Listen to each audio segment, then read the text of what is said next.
There we go. We've started. It's happened. It me. Do you know the white spots in the back of tigers' ears are actually false eyes to discourage predators from attacking them from behind? Really? To which someone on Twitter says, I'm slightly less terrified of tigers and 1,000 times more terrified of whatever the fucking tiger considers a predator.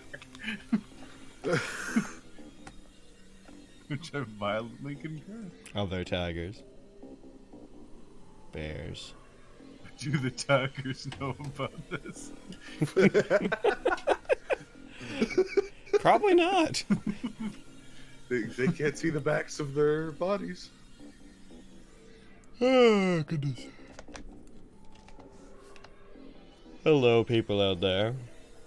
Assuming that the stream has gone up, welcome to this. Yeah. Just make a show called this. Like you're watching it. The end. Hello, Sleepy Logan with a sub. Hello, Zero Akito. Apparently it's elephants, Zero bears, Akito. and buffalo. Elephants. I mean, yeah, Yep, they're huge. Elephants will try and sneak up on tigers, fucking crush them.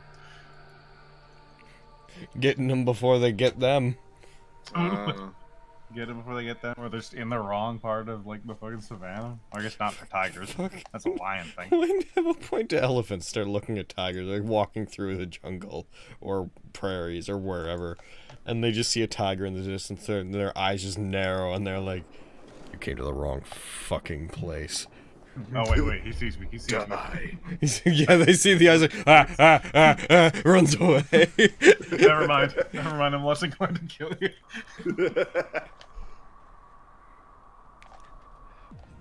Fucking elephant. Not normally a fucking murderer, but if it sees a tiger, you need to go. What a That was like that the fucking post I was talking about. Was it last tune? Not like last tune, but last tune. Before we started, where it was like a guy who illegally broke into a nature reserve to poach rhinos was trampled to death by elephants and then eaten by lions. So, Spencer, we like found teamwork. out two things, Spencer. One, tigers have white spots on the back of their ears that actually mimic like secondary eyes, so the predators that come after tigers will think that they're being watched. oh Second thing we found out, apparently one of those predators are elephants. Apparently elephants will try to sneak up on and murder tigers. And I do call it murder because they're not eating them. yeah, they're not eating them. They're straight up murdering them. An elephant trying to sneak up on anything is hilarious to me. I love Twitter, and it's like fucking just blatant cynicism.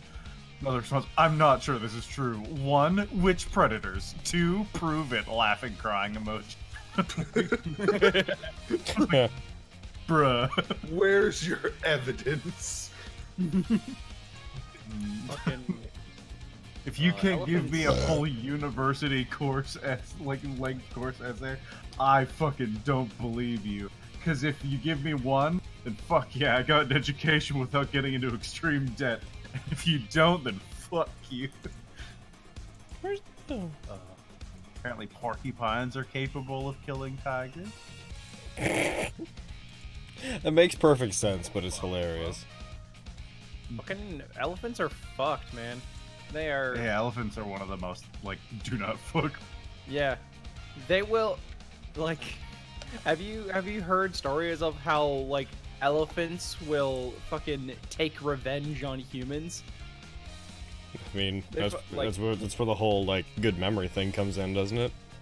Yeah, like if they find out that humans killed a fucking an elephant, their whole fucking pack will come into a fucking town and start killing people. I feel like that doesn't happen reliably, but I believe that it happens. It definitely happens. I don't know how often it happens because people don't kill elephants too often, Been- and at least the elephants don't find out about it. But So people were being asked if we've played Astral Chain yet. Aaron and I plan to let's play it. I have it. We just haven't gotten around to it because we were about to hit it yesterday, and then the base of my skull decided it wanted to explode. So It's and then, true. so then we're like, nah, we'll wait. It was uncomfortable. The whole base of my skull exploding thing. I haven't played it. I was waiting. I need to finish Fire Emblem Three Houses before I play that one. Am I okay? Yeah, I'm fine. No, I just had like a really, really bad headache that was all the the base of my skull. That's all. We were gonna do a Pathfinder 2 game today, but I didn't manage to get through the end of the Pathfinder 2 book in time. Heckin'. But I did have a dream, as I was telling Spencer earlier, that has led me to believe that I know how to play Pathfinder 2 on a basic level, in that I dreamed we were playing Pathfinder 2 and that fucking at some point in the dream we were just like using 5e's action economy, and then my brain was like, oh wait, no, we're playing it wrong. You're supposed to have 3 actions and a free action and a reaction every round, not 1 action. And then I was just like, oh, I at least understand how turns work. The information's in there somewhere. It's retaining. Oh God. Let's see. Fear the deer. It's called a herd of elephants, Spencer, not a pack of elephants. Jeez. Whatever. Says Saiyan. It's a flock of elephants. A murder of elephants. A trample. Trample. Yes, I do know about GURPS, Game Hog. Favorite voice to perform? Good Probably question. Kisuke or Izzy.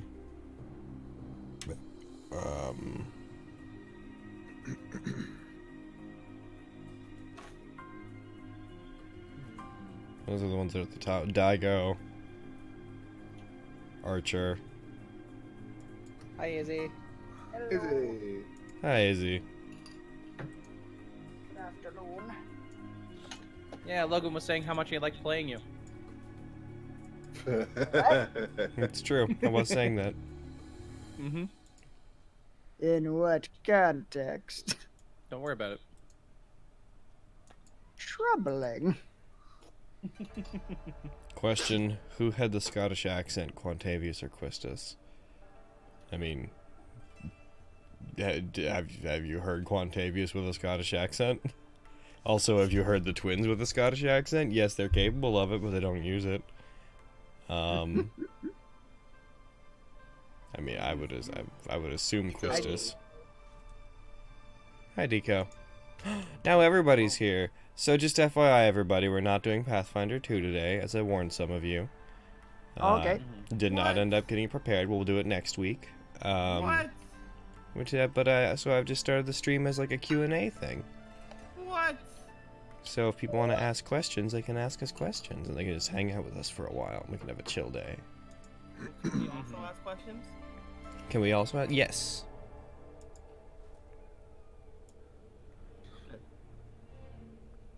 Go ahead, ask questions. No further questions at this time. That was my question. It was, can we ask Deco, questions? quick, impromptu horror RP.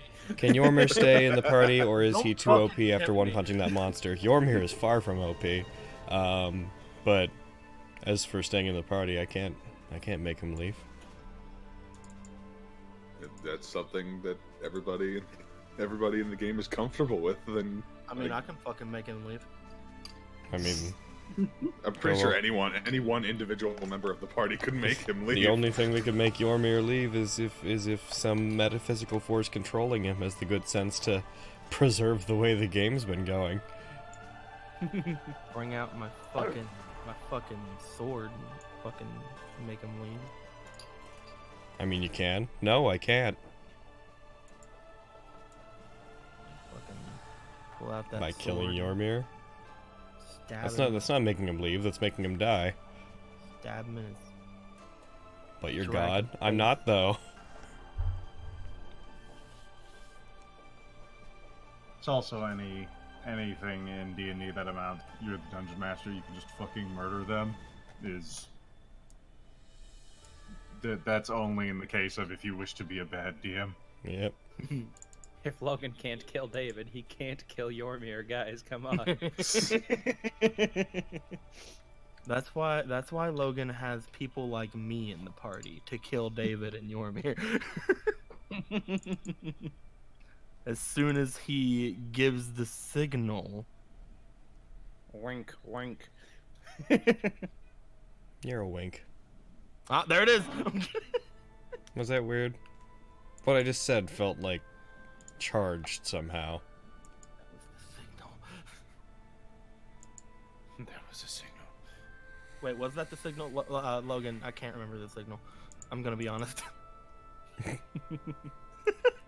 I'll just assume. If you do something that seems like there's intention behind it, I'll just roll with it. Did Inuyasha Bridge ever come out? Not yet. It's true. Yeah, we're probably not going to release it till we release something else first, so that we avoid people being like, where's the other stuff? Because I want it to come out in a situation where it can actually be appreciated and not get a ton of, okay, but where's UBW comments.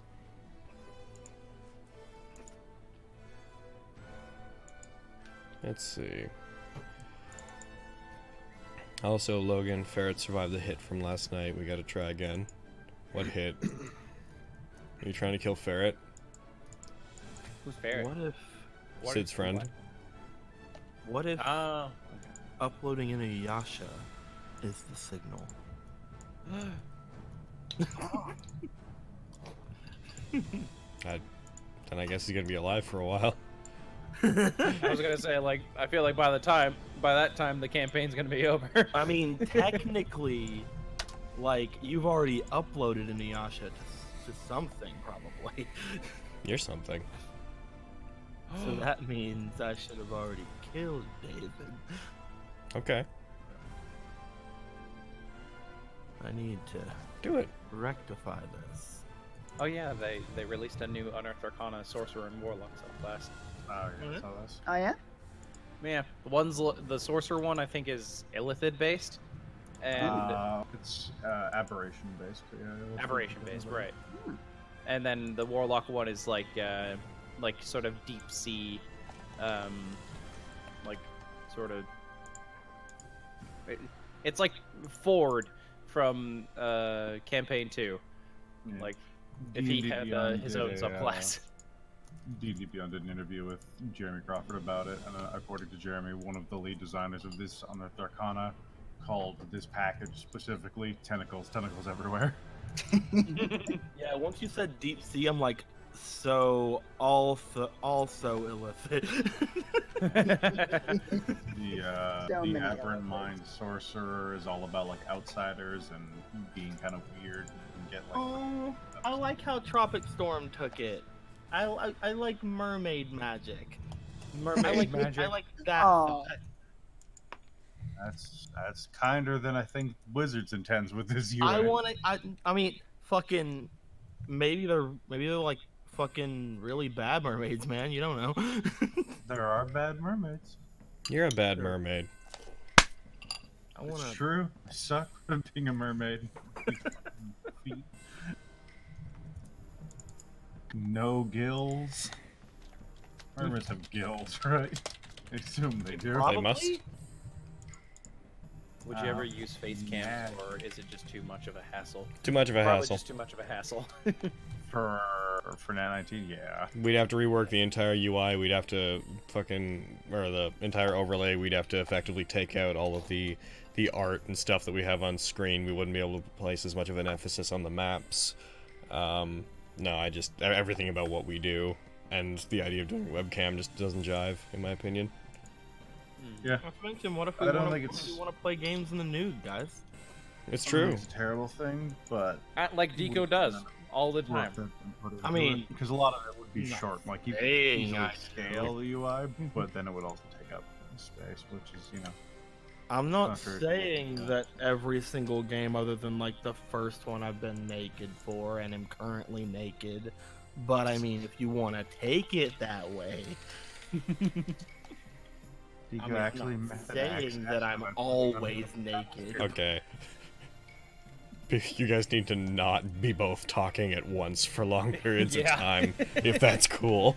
I mean, I'm not saying I interrupt people If constantly. somebody's going to but come I'm in and just- try to be louder than somebody else, do me the courtesy of being obnoxiously loud and overpower them, please. I can't believe So you were I'm about not to. saying. Anyways, so Aaron, what were you trying to say both of those times? Don't worry about it. I am worrying about it. What were you trying to say? Don't worry about it.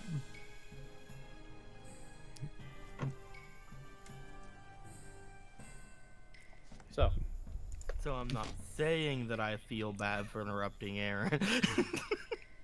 Shut up. King Hubers just tweeted out his handsome printy sketches if anyone wants to see them. Sure. Drop them probably in like the Nat19, not Nat19, in the Project Mouthwash Discord pictures chat. We'll bump into them. What if Joker wins an Oscar? Then I haven't seen it. Is it good? How are we doing Is it today? out? We're good. I don't know if it's Joker out. wins an Oscar. Like, what about the other Phantom Days? Does Deco even have a face? Shut up. Logan seems hostile today. I'm trying to make new loyalty badges is what I'm doing. That's what I'm currently working on. You think Logan is hostile today? You haven't seen him hostile. Not a lot of people have. Help. Help. Help. Help, help, help, help. Why do you need help? Nothing. Nothing. Nothing. Nothing at all. I see. Pull the cover, Izzy.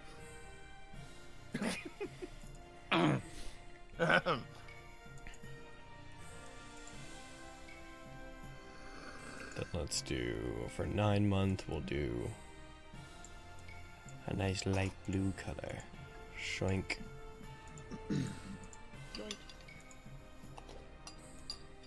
Oh, here's a good question. Izzy, why did you break Malakos's heart? Who asked that? It was me. What did he do? I'm just saying, why we're gonna have to Why did he break his heart? He could. friend zone Malaklips. I'm just. They can be friends and also bang. It's true. No one said they couldn't. There's no lie here.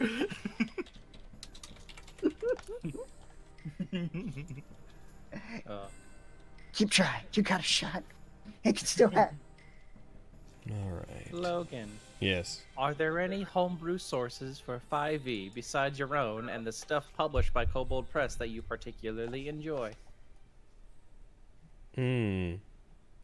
I dip into the Heroes of the Orient stuff, but only very, very selectively because that stuff is not balanced well.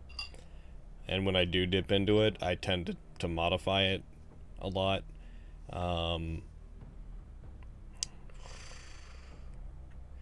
Beyond that, look at my shelf of D&D books and see if I guess technically I guess I recommend fucking the Critical Role book, which Yeah. is homebrew, just in a very official capacity. Beyond that, no, I don't really have a lot of. When you say Kobold Press, that covers the full gamut of most of what I use. Everything outside of like Kobold Press stuff, I tend to just make that all myself. Hey Logan, how would you allow a Dead Apostle PC in a future campaign? Would you allow a Dead Apostle PC? No, I wouldn't. What? Oh, you won't let any of us be fucking Death Incarnate. In the same way that any like fucking good DM probably wouldn't let someone be an actual vampire. Let's see, Nat19 crew. Favorite moon NPCs. Nat19 crew, what are your favorite moon NPCs? Let's see. Sailor. What? Sailor. Sailor. Sailor of course. Moon. All right, cool. So that's Deco's answer. Everybody else.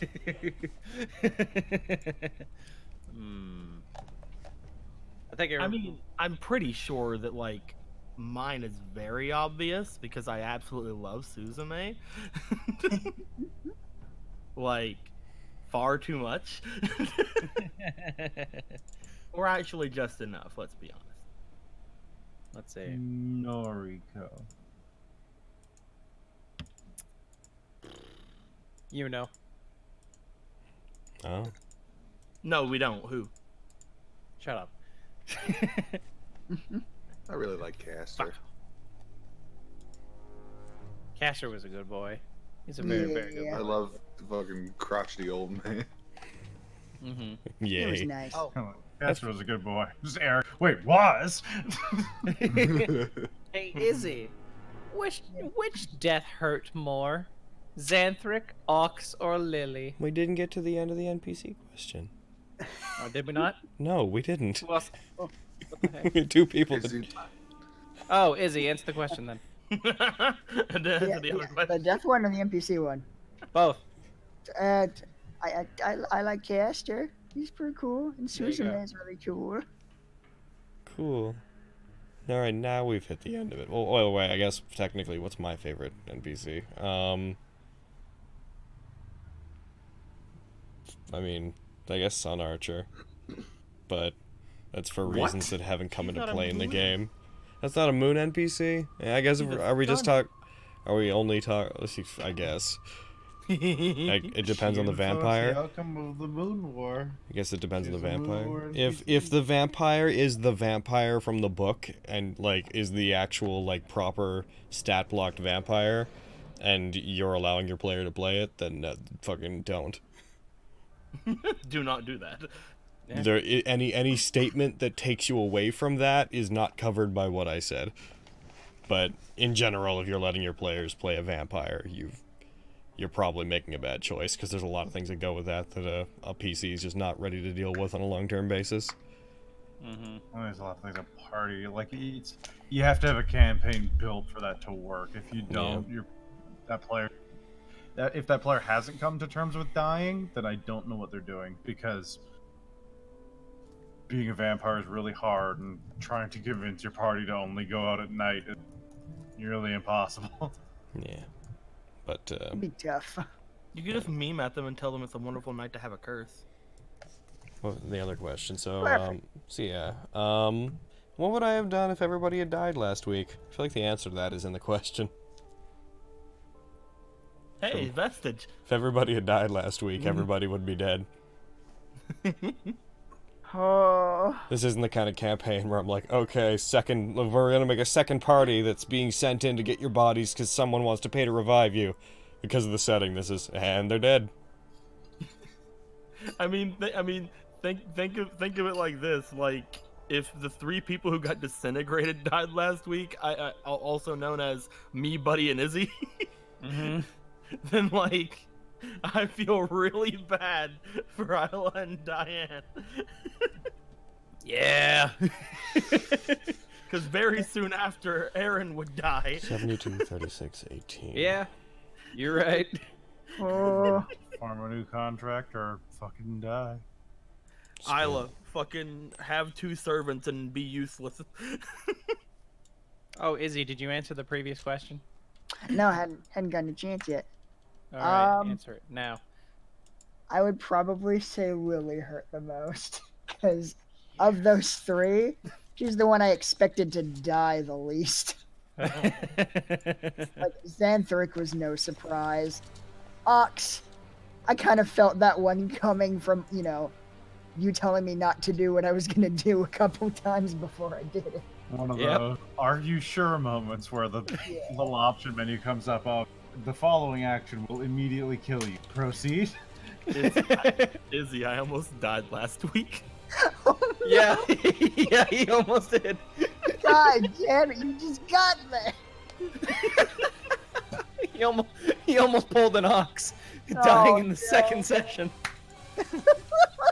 That was his third session. Stupid too, and I would have been fucking. Was that the fine third dying. session that Yeah. Ox died? No, it's the Or- third. Or no, Ox died in the second.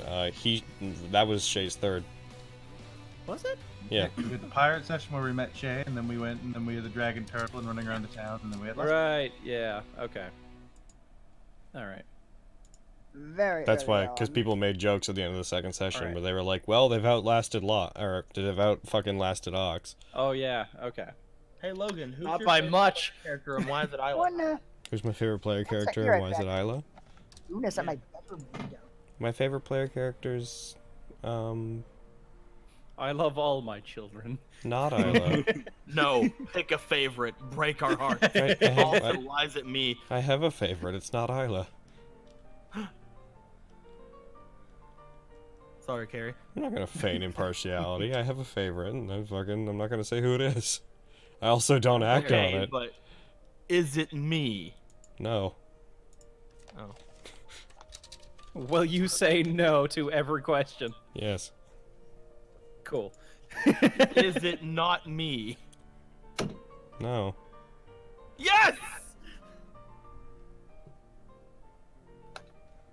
I mean, I mean, you can take your victory. The easiest way for somebody to defuse that is just to be like, "Is it also not me?" And I'll be like, "No." And then Well, it's like, yeah, but you're just at that point. You're just like, "Mm-hmm, I sure." got nothing. I'm just... like, well, Okay, I've but given Izzy, up on this. but Izzy, what if we add in Xanthric's second death? Where not only did he die, but he killed fucking me. That was pretty brutal. Mm. Why you gotta bite out a bro's jugular, Izzy? By the way, I since don't know. I was possessed by the dark powers at the time. since Well, I'm you do working that to since me. I'm working on these things, I'm relying on you guys to throw any relevant questions at me because I can't look at the chat while I do this. He was consumed by the all-encompassing darkness. Took every undesirable trait, that's a good way to word it, about Xanthric and exacerbated them like 50-fold. I have a joke I want to make. Izzy, can I make a mean joke? Go for it. So he should have just been Xanthric? Uh, I mean that in just the purest sense of like all the things that we really knew about him were all things that were categorically not well-rounded good things. oh yeah, he was a mess. I liked Gonna how get himself killed eventually. I liked how he said he would follow everything I said. If someone had told me in like episode 3 or 4 of Strahd that like Xanthric might be seeing things sometimes just based off of his paranoid delusions, I'm like, yeah, I could get that, but I never would say that. But if that were the case then by the time that he had made a pact with the dark powers, yeah.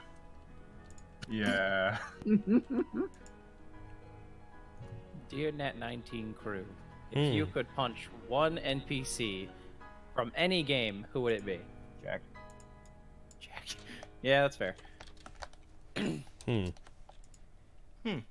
I assume that the question is the caveat of our games and isn't just open to like, I'd punch Grog any just to game. see what happens. Punch Grog. Because that's how I choose to go out. Was it NPC though? Is there a player you want to punch? It says Can I one make- NPC can I character, make yes. it- Can I make it a group of people instead of just one person? Maybe. What's your? I mean, That's not within. That's not I'm within not the making the criteria. rules. It's not within the What about criteria of the Vistani? question, but I'm not gonna get mad at you if you say a group of people. The Vistani. the Vistani. Gonna punch Madame Ava? If I have to punch all the other ones. I just imagine now like that one video where it's at like at a birthday party and that guy just slaps everybody. Oh, I just yeah. imagine Ashley doing that with the Vistani. No, The me. slap part 2. No, this is Nico. This is Summoner Blue. Standing there like, bitch! Punching motherfuckers. Do you ever I'm make fine. I'm fine with them not helping us. I hate them for fucking actively going against us and acting like it's all fine. I hate never them had for a- being what we knew they were all along. I don't servants of fucking Strahd. care, Eric. Shut up. I know it doesn't make sense, but I hate them. I've never had a backup character that's actually been something rolled and ready to rock. We've all talked and thought about characters we'd play if a character we have died, but no one's ever been like, yeah, let's sit down and make this, as far as I'm aware. Yeah. I mean, I have a ton of characters, but none of them are backup characters. Did None of them are. did everybody get through the who would I punch question? No, I haven't answered. Should probably try to finish questions. That's ridiculous. Probably Jack. Yeah, All right. that makes sense. Yeah, Jack's the easy answer. You're an easy answer. Well, you gotta call him out Thank like you. that for Eric. Just because he's so punchable. He's just so fucking punchable. Like, there's plenty of horrible people you can punch. Audric. Yeah, It's waiting for Audric is a Audric. good one too. Just waiting for someone to say Or Audrey. Saber. No. No, because then he'd punch back real hard. You'd punch him. I mean, most of these people will punch back really hard. That's true. Saber would punch back particularly hard. Saber would punch your head off of your body. I Probably. would die if I got punched As he by turns Saber. around slowly, like, are you challenging me? And then, yeah, he would throw you through the core of the earth because he's fucking Fergus the Gross. Punch Julian Garrett Galanis. You can try. But why? He's such a stand-up boy. The caveat of the question, somehow you succeed. That would Yeah. be an okay way to go out. A regular human just decking Julian. Yeah. And then immediately being skewered with countless spears. And Died like a champion. ripped apart. He's by- just like, well, all right then. base 72. All right. You know what? Lancer. You're a lancer. Got him. Dear Logan, are you going to continue your trend of homebrew games where resurrection spells aren't really a thing? Like in Vestige? No.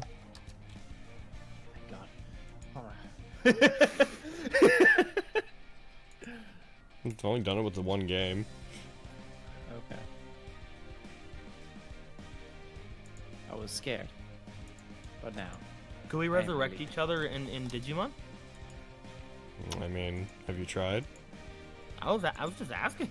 And I don't think it's on the- none of the I player don't think characters it's on the have spell list, properly right? died. No, because this is like a good thing to ask. It not being because, on the like, spell list doesn't mean it's If not we in the can game. resurrect each other, we might be able to get Oliver back. Oliver's not dead. Oliver's not Yeah. dead. We can revive people through the power of Resurrection, friendship. teleportation, same thing. We can Well, that's a revive diva. people through the power of friendship. That's not a diva. He's a dickhead. What? Oh, I got deer, and why is Lancer such a diva? Lancer's not a diva. He's a dickhead. Yeah, man. It's He true. would be walking in and be like, this is all about me now. But he's like, no, this is all about fucking war. Also, that love thing you're talking about is probably stupid. And then everyone calls him a fucking asshole, and he goes and stands in the corner like an angry grandpa.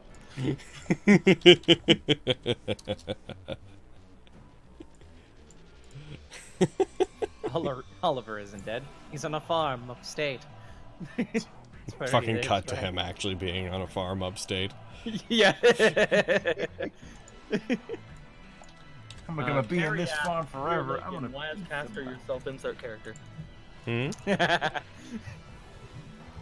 What about a self-insert character? Why is Caster your self-insert character? Oh jeez, I can't believe I'm being called out like this.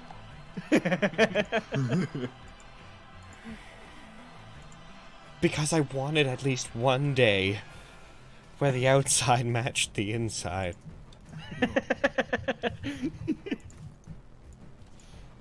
I want to pretend. Yeah, man. We all know that Logan is actually just an old man who's just set in his ways. We do know that. Well, I wouldn't say set in my ways, but I am very grumpy. Set in his ways.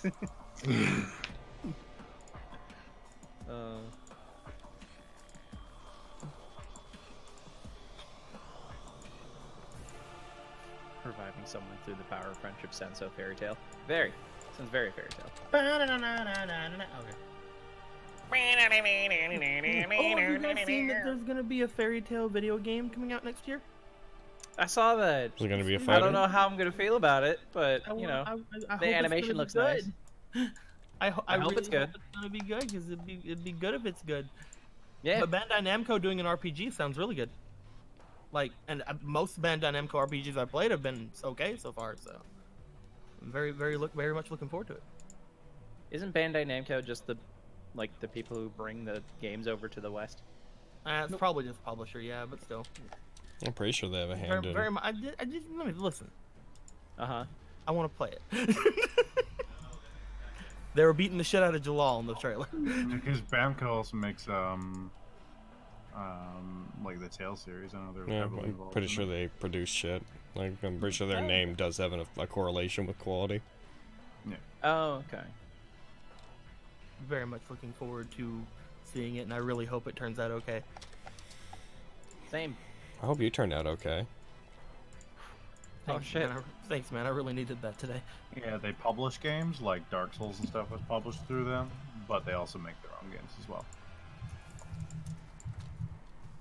Is this the Nat19, Everybody. the Dear Ashley show?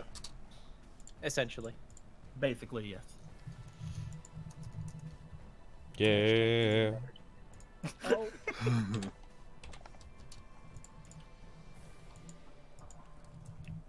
And then, which one is this? This is 6 months. Ouch, Jermel. I'm kidding. What'd Jermel say? Indico. It didn't turn out okay. Aw, painful. Well, Yeah, we're getting Tales of Arise. Oh, that's the one I'm fucking wet for next year. Dear Logan, what's the most unexpected action a PC has taken in one of your games?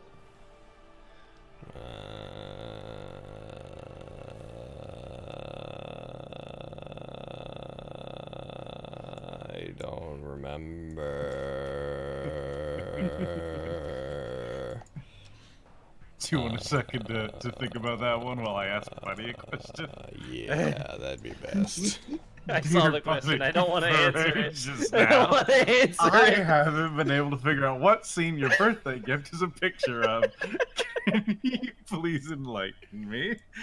It's a whole thing, man. It's just it's not easy to explain. I mean, you don't need to explain the intro. They just want to know what scene that was. That definitely happened and was a role-played active scene that wasn't Logan being like, and to someone else.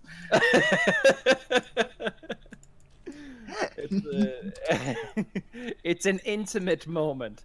It's as much as I'll give anybody. An intimate moment involving a very confused David.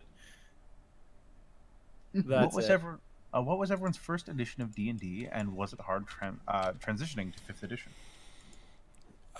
My first, I think, was technically second, but that's only another. I think that's what my brother tried to get me to play when I was really young. I wouldn't Yeah, say I think like second is also my first, but like I only played like a 3.5 is where I actually learned the game, and the transition into 5e, remarkably easy. Mm-hmm. Izzy, are you the one typing in the Something Witty Gaming? No, that's Carrie. No. Oh, it's Carrie. Yeah, Carrie's here. Carrie's in the chat. Hi, That's why Carrie. whenever I said earlier, like, hey, dear Logan, Carrie says this. Oh.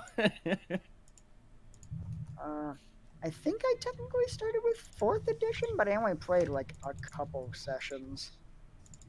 So, mostly learned on 5e. I think the jump from 3.5 to 5 is easier than the jump from 4 to 5. Yeah? Because 4 was such a, like, my jump from 3.5 to 4 was such a fucking different beast. Like, 4 was crazy, and I love a lot of things that 4 did. But just like I loved a lot of things that 3.5 did, and jumping from 3.5 to 5 just seems like a more streamlined and ready like system. jumping from 4 to 5 would be like losing all like the powers, a bunch of the like minion mechanics, stuff like that. Which again, some of us still use, and Logan, you especially still like the minion mechanics and stuff like that. So it's not really that big of a Give a jump, creature but, 10 hit points, it becomes a minion. It's definitely like I consider 4 the outlier of all the additions so far. 4 just seemed very unique to me, and I really liked it. Bam. I've changed all the loyalty badges. I don't know how long it'll take for them to kick in. Nice. Blech.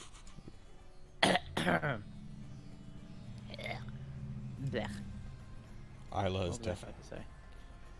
Right. Let's see.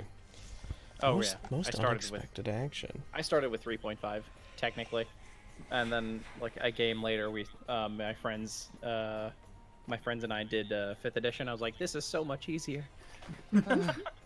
First session ever, which I've talked about a couple times on stream, is 4th edition, but that was a gong show and wasn't really D&D or 4th edition. A bunch of idiots.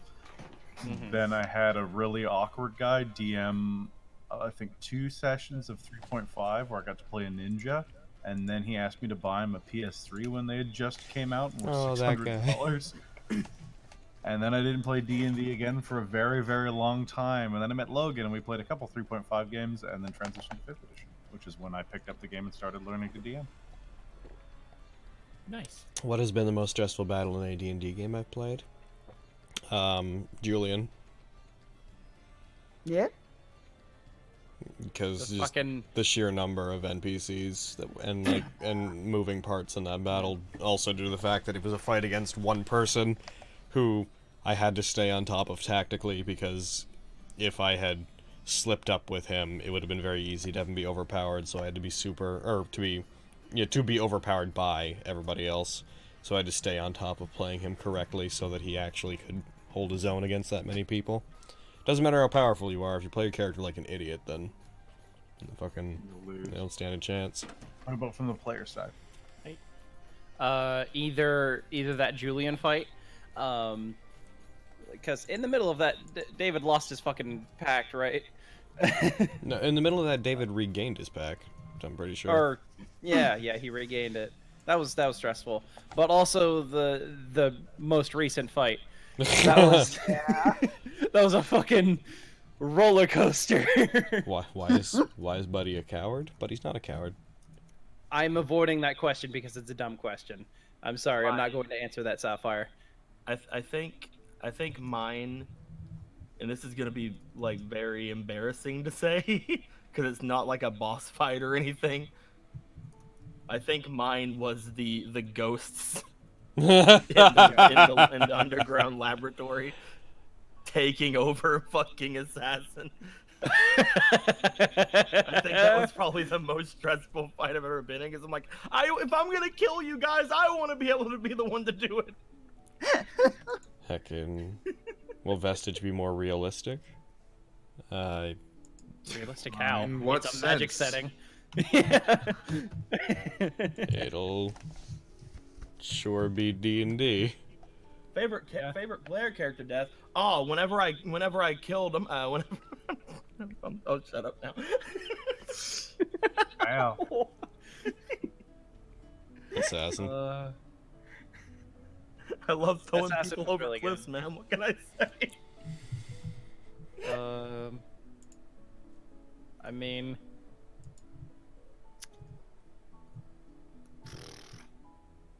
Will have Vestige. any of my characters died? Yes, Vestige will start at level 1. Well, my favorite player character death is not any of my own, but probably Assassin. Yeah, That was real sad. he went out like a goddamn champ. I'm glad that he went out like really doing like some good fighting. Like it was still very much a not a stomp, but still very much a decisive victory from Saber. But it was way better than I thought that Assassin would do, and I was very happy he went out like that. The multiple Gael deaths were great. Dear Nat19, who is your most memorable character and their best worst moment? Oh well. Do you mean just in general? I assume you don't mean just within Nat19. Otherwise, everyone's Well, basically got like one of two characters to. Do you guys use D&D Beyond? You know that we don't. Well, I mean, I think they mean just in general. But my friend, like I know in real life, he bought like a bunch of D&D Beyond stuff, and he wanted to play a game using it. It's pretty handy, actually. I like it. I feel like D&D, like, well, I totally agree that D&D Beyond is probably super useful. I feel like if you have like a group of friends that all have an iPad, that's like the optimal situation. Oh, for sure. Oh, Sapphire, go for I was someone. using my phone though. I didn't have an iPad. I was just using my phone. But still, pretty good time. If Assassin had been double command sealed, he might have actually won. I mean, wasn't I double command sealed? Yeah, wasn't he? By the time No. you really properly started fighting, yeah. Yeah.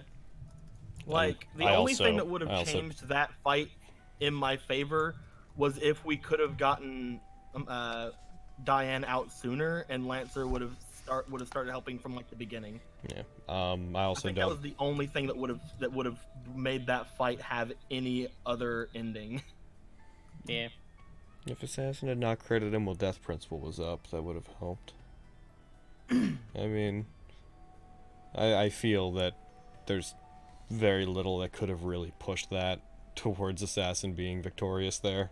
Now that we're many sessions apart from that, I don't think there's a lot that could have. Definitely not. I don't think there's a lot that could have pushed Assassin to win that couldn't be applied to literally any battle ever, and by that I mean like Saber could have just rolled all nat 1s and you could have rolled all nat 20s and then the universe would have spoken. But Yeah. Like, there's also like Ben and Diane. Yeah. there's also like people have been like kind of like saying ever since Malakut started getting like really all of the kill steals, saying how like Malakut is more of an assassin servant than an assassin. He could have beat assassin and stuff like that. And I'm just sitting there like, Malakut has like the second least health in the party. yeah. Assassin had a shit ton of it, was resistant to all damage that wasn't a certain damage type, and Wasn't fate damage, had yeah. a lot of really cool abilities that could seal away other abilities and destroy. Assassin would destroy Malaclips. If you could change one thing that happened in the fake game, what would it be?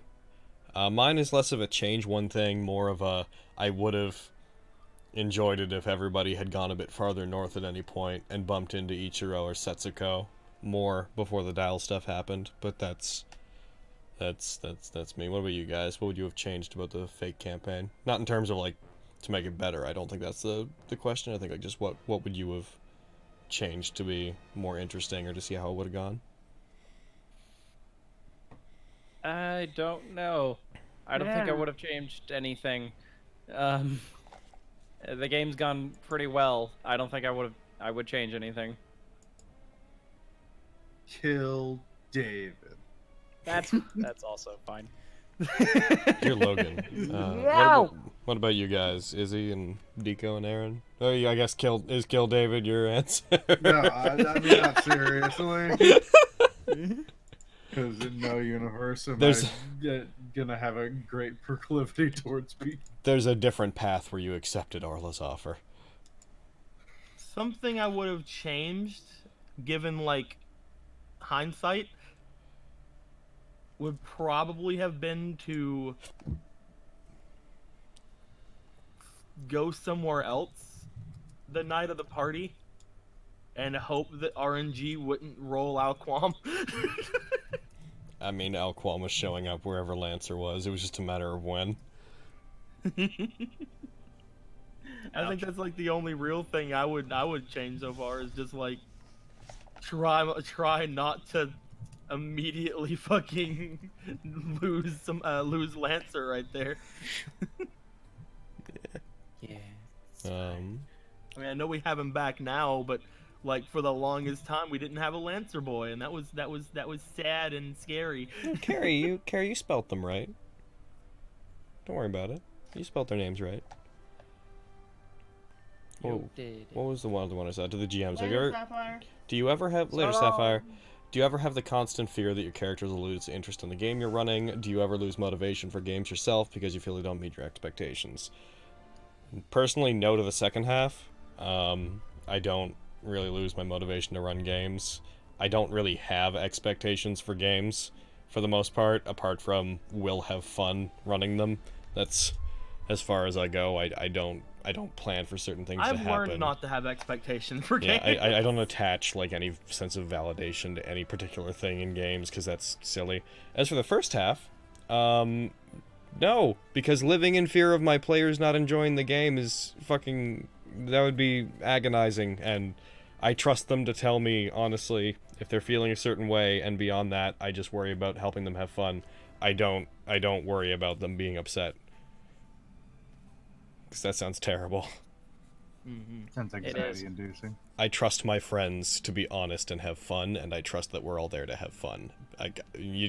Your game shouldn't be actively trying to constantly hook your players. You should have faith that, you know, they're there to play D&D. I trust at least 4 of my players to,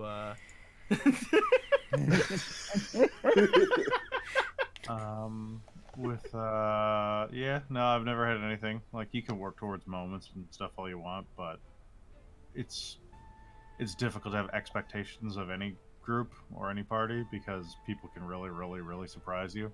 And one of the things I love about the module is that there have been total sessions where I'm like, all right, based on what I think they're going to do, they'll probably end up here today.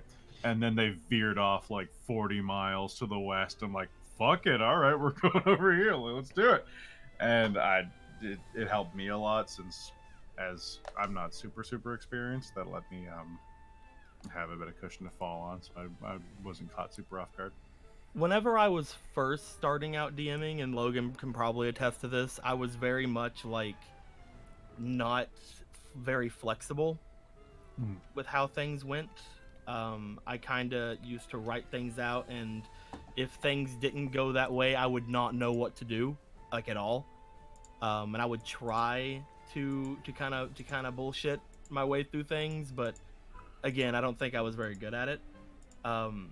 Much more recently, I've been writing games to where whenever I write a campaign, I figure out how the game will start and where the game is going to go, like in the very end. Make some like key points along the way that I want to make sure happen, and then every week whenever I write games, I kind of leave them open-ended to, and I'm pushing them towards this kind of thing. Yeah. But like during the games, if they go and veer off somewhere else, like first, let's say in like Pokemon, if all of a sudden you guys decided, hey, how about instead of doing what the plot is telling us to do, let's go catch bugs in the bug catching contest. Next week I'd have to make up the bug catching contest. I try to imbue my campaigns with a sense of like not so much railroading as much as you will probably need to go to this place or do this thing to finish the campaign. Like in Adelia, it was like you need to get the Shard of Iridescent Light. That's just non-negotiable. In fucking Digimon, it ended up being, you know, this place is falling apart. You'll probably need to get to the tower at some point. Like, I'm very much not about telling players what to do, but there is always, I've noticed with me, a secret fucking countdown in the background where I'm like, yep, that thing over there is gonna go off at some point. Like, you see that over there? Go get that MacGuffin. Go get it. I will I'm not gonna tell you to go get it. I love and hate that so much. I love and hate that there's like a timer, because like it does keep me focused on like the thing, but it also like, especially like now where like we're so close to the end, I'm like stress. I'm pretty sure if there wasn't, Carrie would be trying to find reasons to not go after the Grail, because Carrie wants the game to keep going forever. She does. Forever and ever and ever.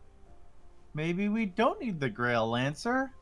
Here's the big thing too, like I didn't know how close Sterling and Audric's like secret area was. So like I was expecting to go halfway across the map again, and I'm just like, Nah. It was within travel distance for Audric. Just like his hunting grounds was also like the next hex away.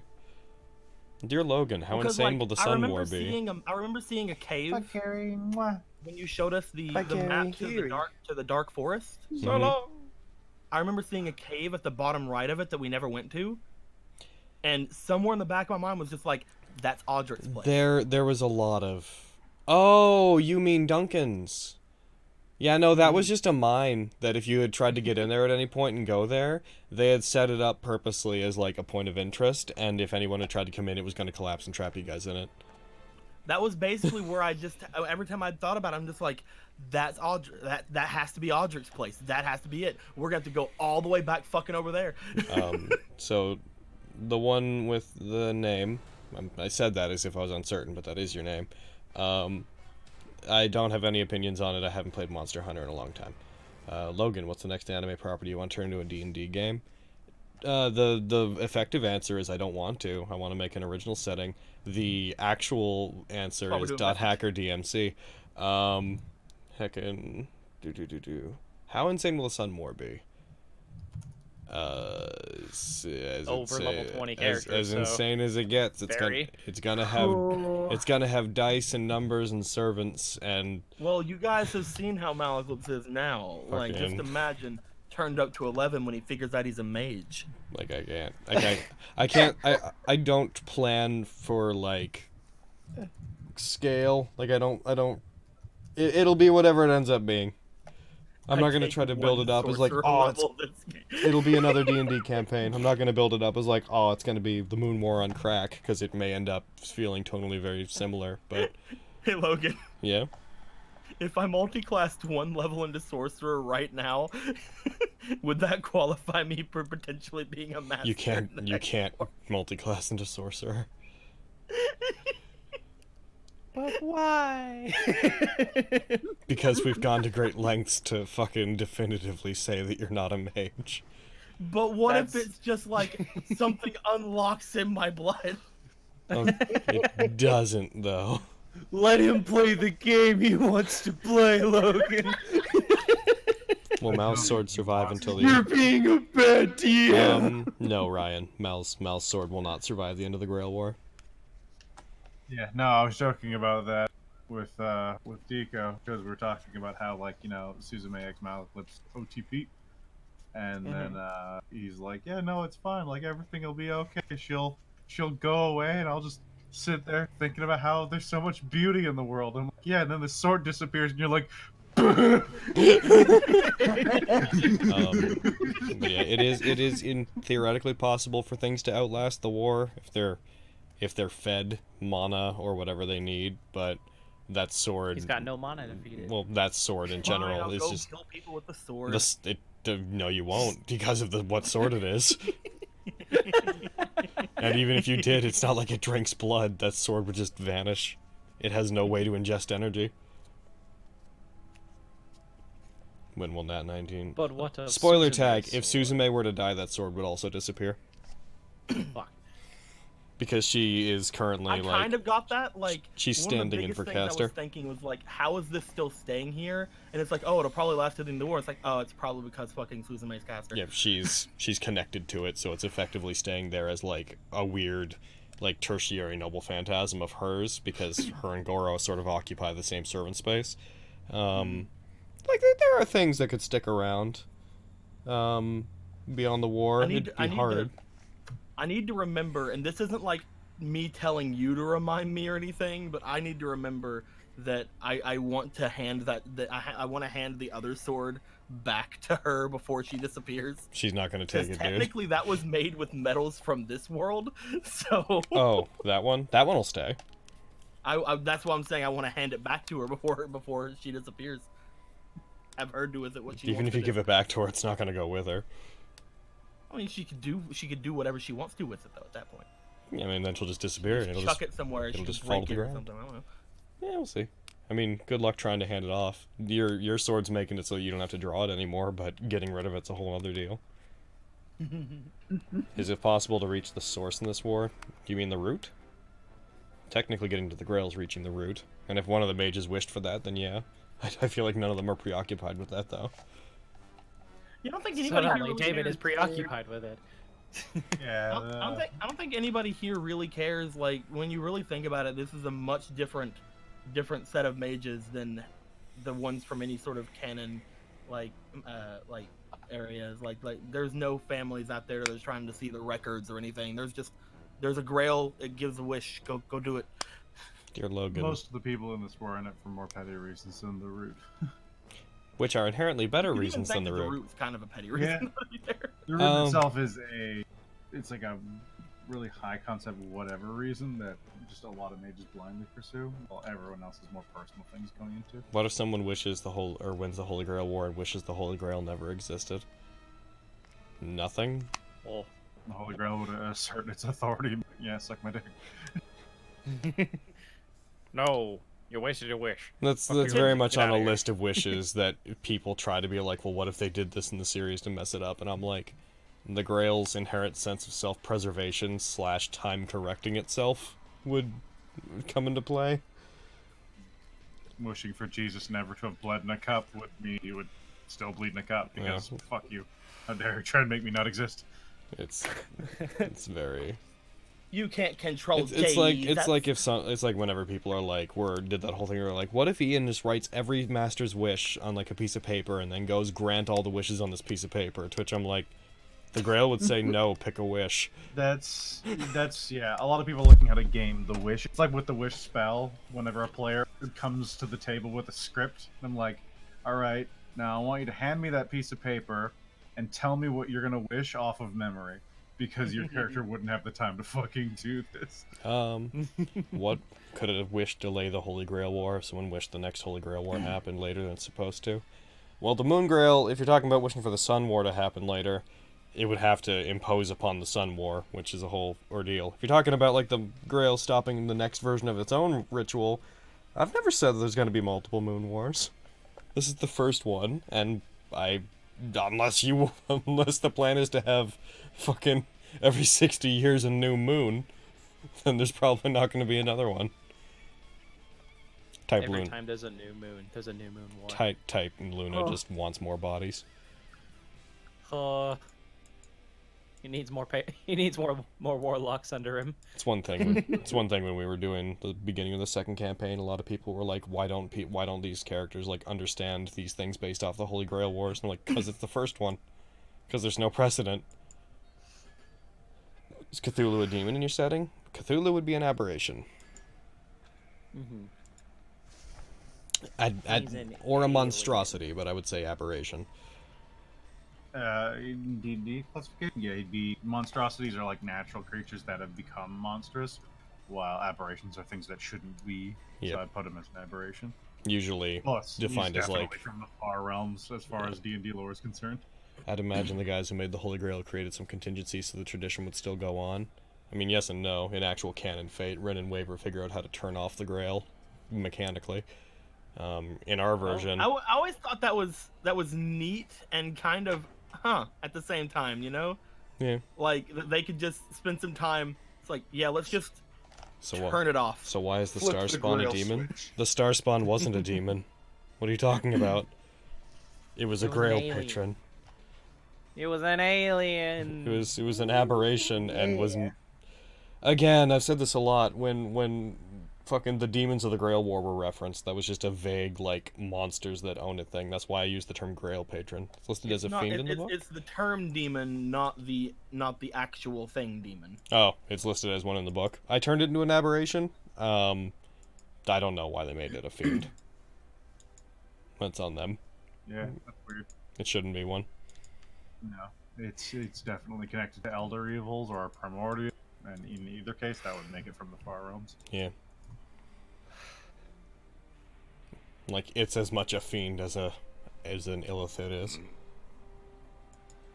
What did David get from killing the star? Oh yeah, what did he get from killing the star spawn? Good I question. can't remember. Ah, you butt. Can't help but notice. Yeah, that'd be great Can't to help but find out in notice you 2 haven't weeks. taken a long rest yet. I know, but like, Mm-hmm. you usually tell me before we take a long rest. Do I? Also Logan. Yeah. Or do I usually tell you after you take a long rest? No. Didn't you tell me the fucking I the told new you you'd spells be got? getting new spell slots, but the actual spells that you got, I didn't tell you till you took a long rest. Okay. Well, can you tell me if he's getting new spell slots? I could. But you've asked and expressed interest, and this curiosity feeds me. Hello again. Yeah. Yes. Okay. It took me a while, but You're getting you new had said spell that me slots, and buddy. David had Fuck, leveled for last fuck's game, right? sake, Jesus. The thing that's happened every time is happening, yes. What? You're getting new spell slots since you're all mopey about it. The thing that's happened every time is happening again, yes. Yay! Sorry, I didn't mean to interrupt you. What was your question, Tico? We had both leveled up last game, right? Yeah. I had been thinking about it, and I had been like looking over my options and stuff, and I wanted to take one final rogue level. Hell yeah. Okay. Yeah. And Getting the kind ability of score like improvement? the reason I wanted to do it is because I think I get an ability score improvement. The Grail patrons. Oh, nice. But like the actual reason I wanted to do it though is because like right now Malaclypse is all happy and like he thinks there's so much good in the world and he's kind of like wanting to work to his strengths again without like worrying that it's gonna make him a monster. So he's all like, yeah, I can stab something better. Aberration. And I'm taking another heckin' warlock level. Praise the Briar. Gamehog Malaclypse is a assassin battlemaster. So he's I a appreciate. rogue fighter. I appreciate that you gave 420 bits to Praise Briar. Praise Briar. Heckin'. You sure about that, Toyer Dragon? You sure you have that list right? You positive about that? Oh. Final answer.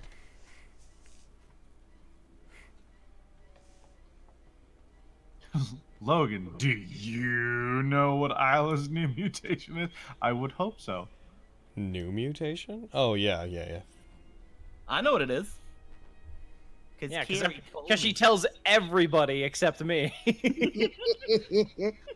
I expressed absolutely no interest, and as such, I do not know. So, the list You guys can't see it? The list of Grail patrons, just to specifically answer that, are the Aberration that they just killed, Alquam, which is a demon, Akuma, which is a demon, the Clockwork, the Titan's Hand is a construct, and an elemental. The twins patron was Sasaki, not Akuma. The Dial Clan's was a dragon, and David's was a possessed weapon. There were only 2 demons in there.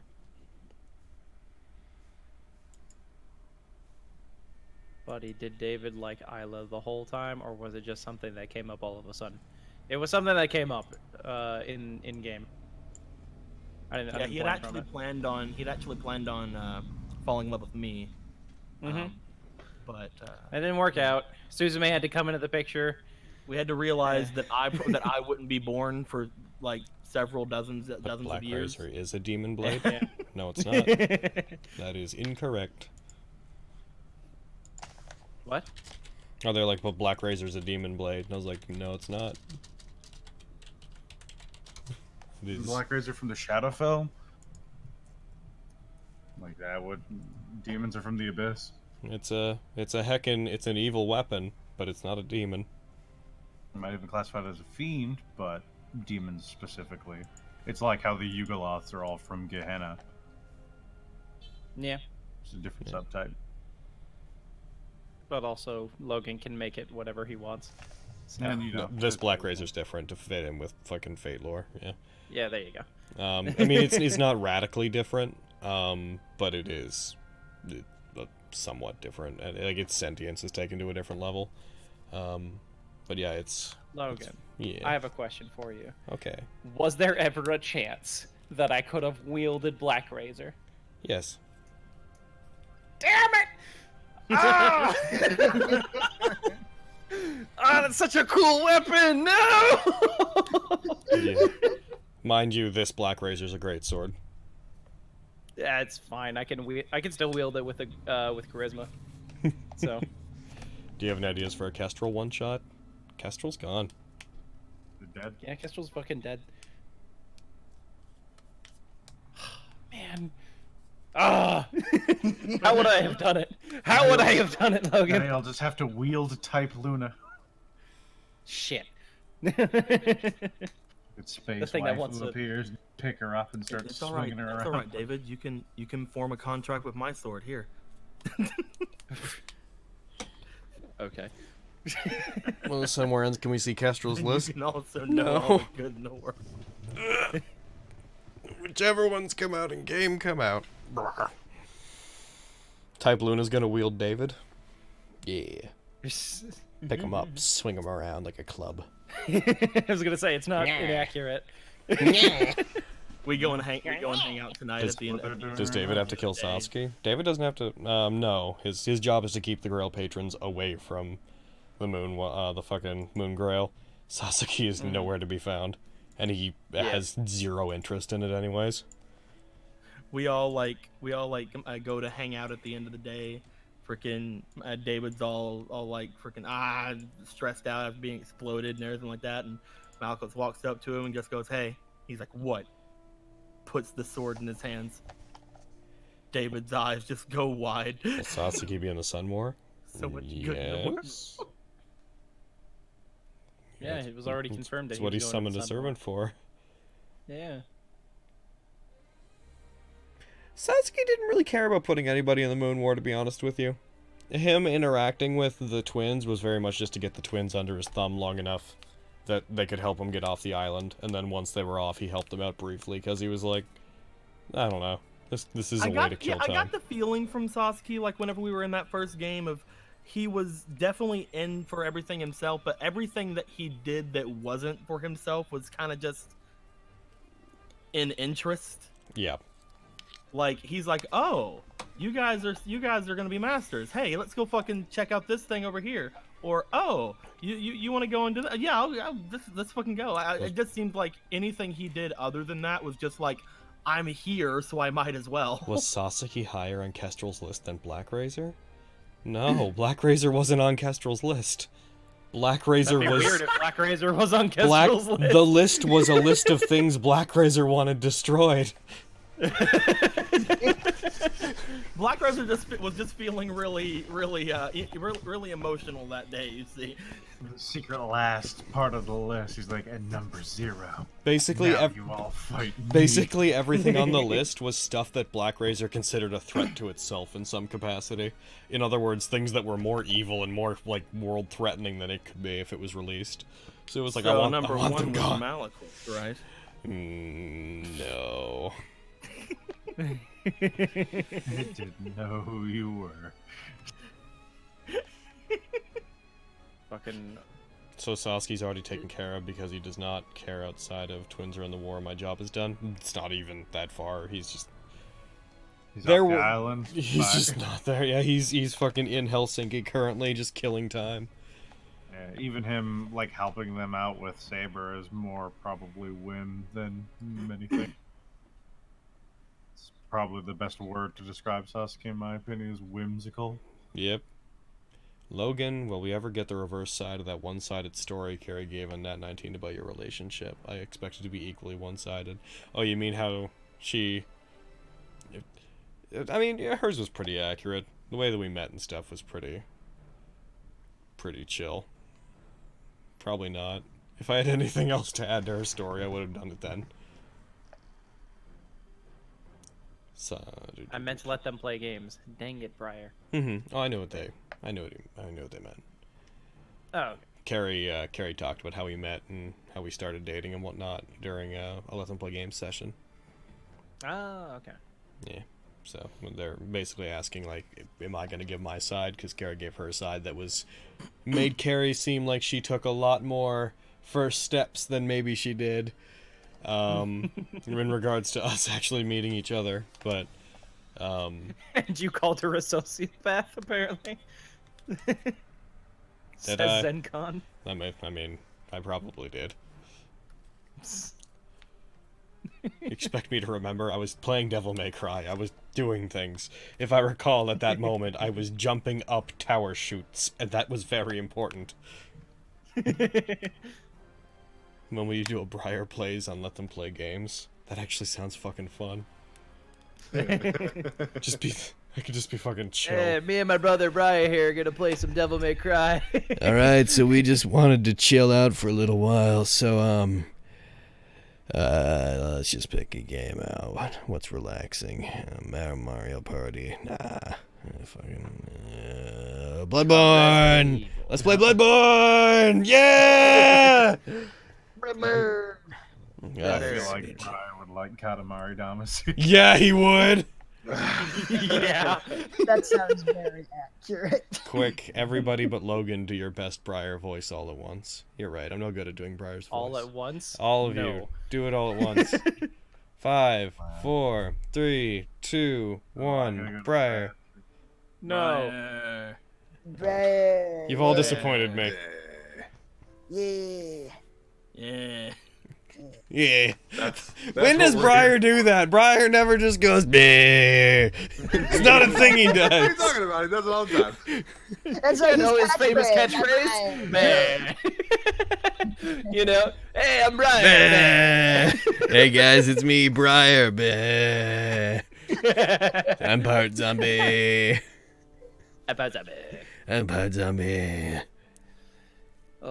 Wouldn't Briar plays be like Kisuke plays? Yeah, just a different part of my nose, that's all. Fucking when Briar talks, he's all down here. And when Kisuke talks, he's just fucking a little bit more cool. That's fucking the only notable fucking change. Kisuke Fucking knows he's cool. Briar's fucking swallowing his voice is the difference. The words come from a... plays. Oh god, that's a very one-sided talk.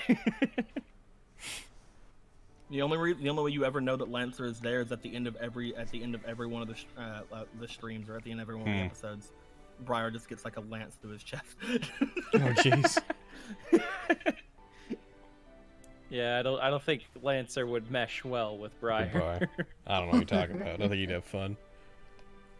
Every once in a while you hear You'd be just one of those metallic people who clanking. Can't handle. You just hear metallic clanking as he like moves and gets a drink every once in a while, and you just hear.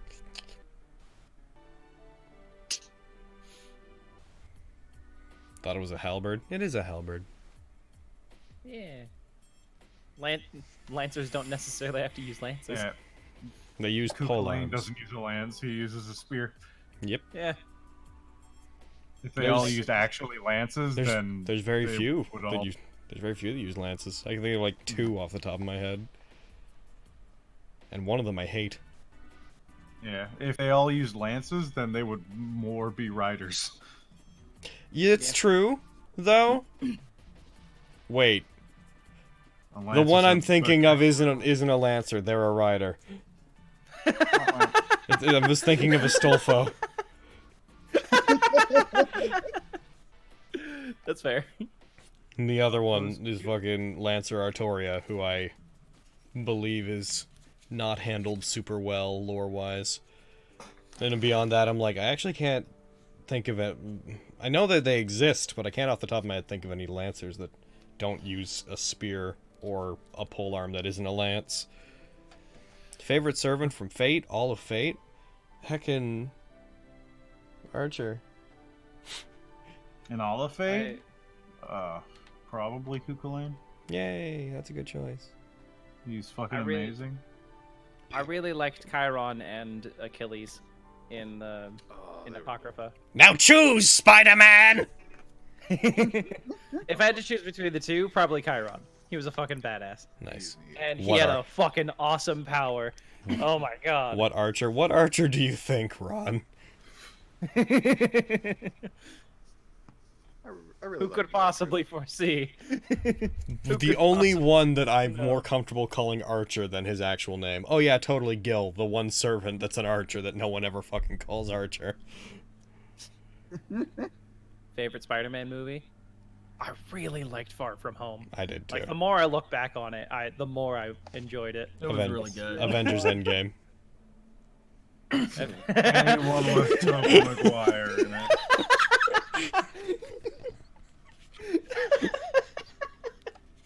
The one with the least amount of Spider-Man. Avengers Endgame was the best Spider-Man movie. What's your favorite Spider-Man movie? Captain America: Civil War.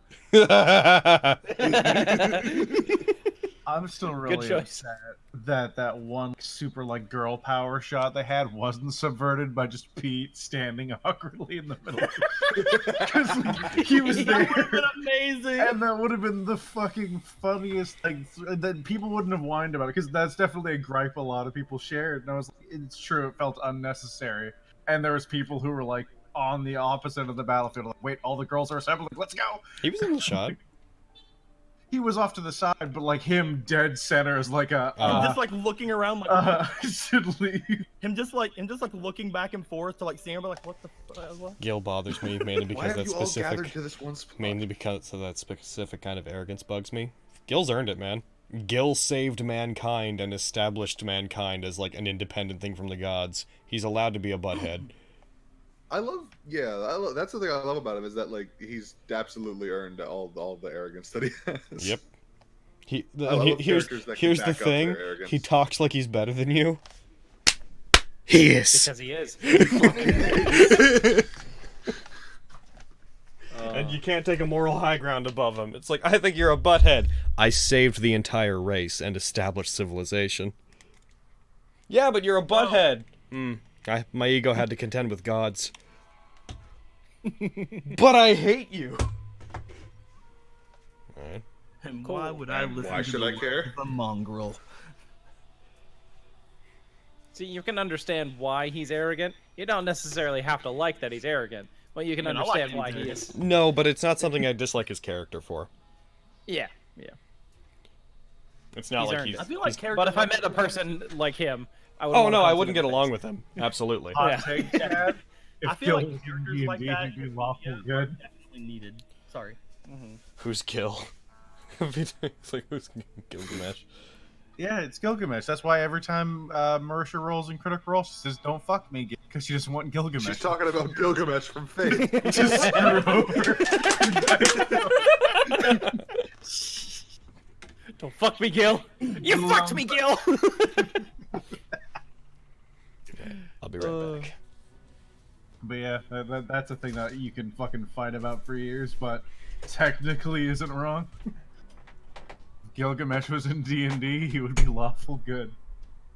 Changed my mind. Such a weird thing to think about. Is he a monster who does horrible things? He's absolutely good. He does a lot of fucked up shit, but he does it all in his opinion for the greater good. And in his time, it absolutely was good. It's one reason why, like, a lot of people say, and it's really weird. I don't like how a lot of people say you can't make a good villain. Like, you can't make a villain who is good aligned, and I think you definitely 100% can. Like, make a really good villain. Not even like an anti-hero or like a misunderstood person, but an actual villain who is good aligned. I think you can definitely do. It's more of like the more of an antagonist, but So the good, compared to like a villain. the word Sorry. good in this sense means like they think they're doing the right thing. Sort of. Basically. Because no villain would ever acknowledge that what they're doing is horrible. They're like, yes, I am evil. It's in the context of Gil's mind and society, he is good to a lot of the people around him. Like, he doesn't work well with modern society. He hates it. So to the average person in the modern day, he would absolutely be a fucking monster who's like, yeah, slaves are great because at least they're useful, unlike people. But To be fair, in like, his time too, being a slave wasn't necessarily a bad thing. totally, no, that's the point. It's like he believes they're useful, and it's not a bad thing to be. But here, everyone's like, that's fucking terrible. I don't give a fuck about your opinion. He wants to return definitely not- mankind to a state where it's stronger, and well, that doesn't jive with most people and modern sensibilities. That's kind of the point. He thinks mankind has become docile and weak and useless. And at the end of the day, he is a hero. Please see Heaven's Field. Yep. Where he goes out of his way to do things a servant who's lived past a war shouldn't be doing, He and pays for it. In Heaven's Feel, he actively identifies. I'm going to be very vague about this, so no spoilers ahead, but in Heaven's Feel, he actively identifies there's a threat to the world that is completely chaotic at play, and decides that he needs to sabotage it, even though a friend of his would very much have liked to let it go to see what happens. He's like, no, that needs to go away. He definitely put aside his own, like, thoughts and went good of the world. Yep. Yeah, he is in the same way that like fucking Lancer's a hero. Gil is a hero, albeit I think Gil's less of a dick. Yeah. It's something to think about. I mean, Lancer's very much a conquering king, for the most part, that was stopped abruptly by something he doesn't even necessarily fully get. Gil is like, I was put on Earth and I decided that mankind needs to not be constantly murdered by the gods, so I took care of that. And then I had to watch them because they're fucking tool bags. So then I became king. Make sure they didn't fucking do anything. So they all started worshiping me and they gave me a crown and I was like, all right, this is fine. Then I almost became immortal, but then I was like, why would I want to do that? So I died. So I chose to die. Yeah, that's like Galahad. Bleh. Yeah. Ron It's asked like, us eh, what our I'm done. favorite route was. I'm guessing it means in Fate. UBW. And I'm always gonna say Stay Night, but what about you guys? UBW. I've only seen Unlimited Blade Works, so Yeah, I've only seen that Stay was Night the and only one Unlimited I'm Blade really Works. So. familiar with. I find it has the most At least- interesting point to make out of the three of them. And Archer's character is just fucking... I find he's more layered than most things in Fate. I just can't put my finger on it, but for some reason, like, just the art of Heaven's Field is so much prettier. I think my favorite probably UBW out of all of them. I also think UBW is the purest form of Shiro's story. Fate is very much an origin story. UBW is an actual resolution to like the conflict of his life, and Heaven's Feel is completely unrelated to what Shiro wants.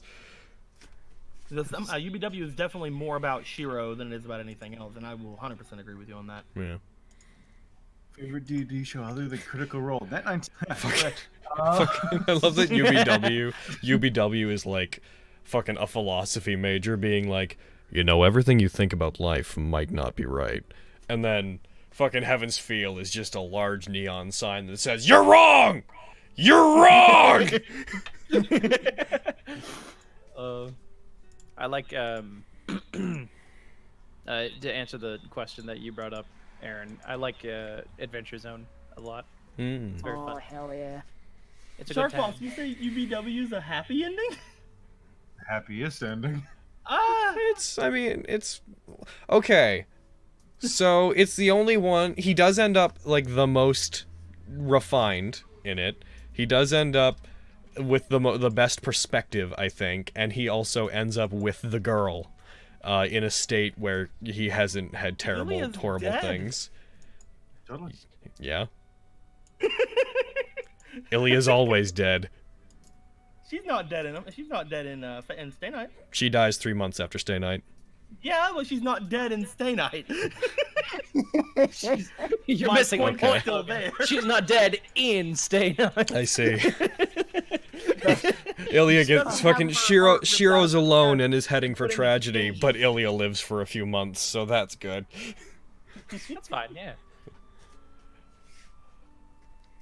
Heckin', I wouldn't take the joke of Shiro as a supporting character in Heaven's Feel seriously. I wouldn't try to quantify it, but he's definitely still the main character.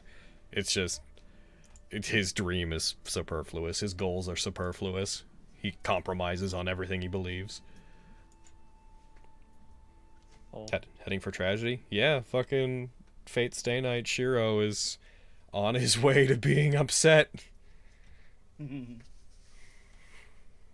So He I gets- missed this, but 20 minutes ago, Brett wanted to know why David likes beans so much. Oh, Why does David like beans so much? they're really easy to make, and they're nutritious. They get, you know, they just do the job. They're fine. I love the idea. You ever think about the fact that David probably toots a lot? He's a half elf. He doesn't toot. I don't believe that. I think he toots a lot. Nah. No, this is my setting. That's not true. He toots He's a my lot. character. I've decided he doesn't toot. That's cool. That's cool. But you're making a statement about the race. All right. So what we're gonna do is you're gonna start making Constitution saves whenever I ask for them. That one guy who like had a joke campaign where farted and a player looked over at the player who farted at the table and was like, his character cast stinking cloud, and they're like, and the DM was like, that's so funny, I'm making that an actual homebrew rule. And then they had like some weird combination of a d20 and d6 roll, and they could save up their farts and use them to attack people in combat. Oh my god. And because of the silly homebrew rule and the fighter being like, guys, I'm nearing max fart points. I need to go fart before like I am forced to. So he just does without leaving, rolls a natural 20 and a 6, and killed the whole party, and that was the end of the campaign. To answer the question that's being asked a lot, Archer is not the result of the Stay Night path. The Shiro and Stay Night does not become Archer. But Nasu has said that Archer is the result of a path that is similar, almost identical, but not the same. Key differences are the Archer Servant was presumably different in this first instance, and also he did not manage to save Saber, like, morally. Beyond that, apparently most of it was effectively the same. It really does make you wonder about that route more than anything, you know? Like, the first instance of that war. Yeah, because even though he's outside time, there had to be, fucking, by cosmic causality, there had to be a first one. Like, there has to be some instance that is the one that led to it happening. Dear Logan, considering Julian's level 26, what is Fate's level cap? Our game's level cap is 30. I don't think anyone's going to make it to 30, but that's where the cap is. Considering they're all like level 17 to 18, and they only gain like 6 levels over the course of this campaign. No, it's going to be a lot harder to gain levels in the next campaign. Who the Archer would be if not Shiro? Who knows? I mean, Again. fucking, it could be any number of people. There doesn't have to be a first outside time. Yes, there does. Cosmically, even if it is outside time, there has to have been some version of an inciting incident because Archer requires a past. So there has to have been a first. Also, Nasu said there was. Yes, also Nasu said there was. That's just the easiest way to go about things. Yeah. For you to step outside time requires you to get to the spot where you had the option. Yeah, it may be incidental, it might be a called timeline, it might have gone fucking weird, it might be obscure, it might not be relevant to anything, but there was a first, and Archer definitely existed before the first chronologically happened, but there had to have been, because Archer as an individual requires a past. And Nasu said there is. That weird moment where you existed before yourself. Might be a failed timeline. I doubt that. The implication is that Shiro won. Of all the times we've gone against Nasu, To just be able to say, and Nasu said there is so amusing to me. I trust Stay Night era Nasu. I don't trust Go plus era Nasu. That's true. And he doesn't. Even Nasu, as soon as Go came, like around when Go came out and like once large revisions started being made, he very much like said in an interview, like, he was musing, he's like, you shouldn't trust me, because when I'm allowed near my old work, I tend to start changing things. Oh, jeez. We like first draft Nasu. Yeah, man.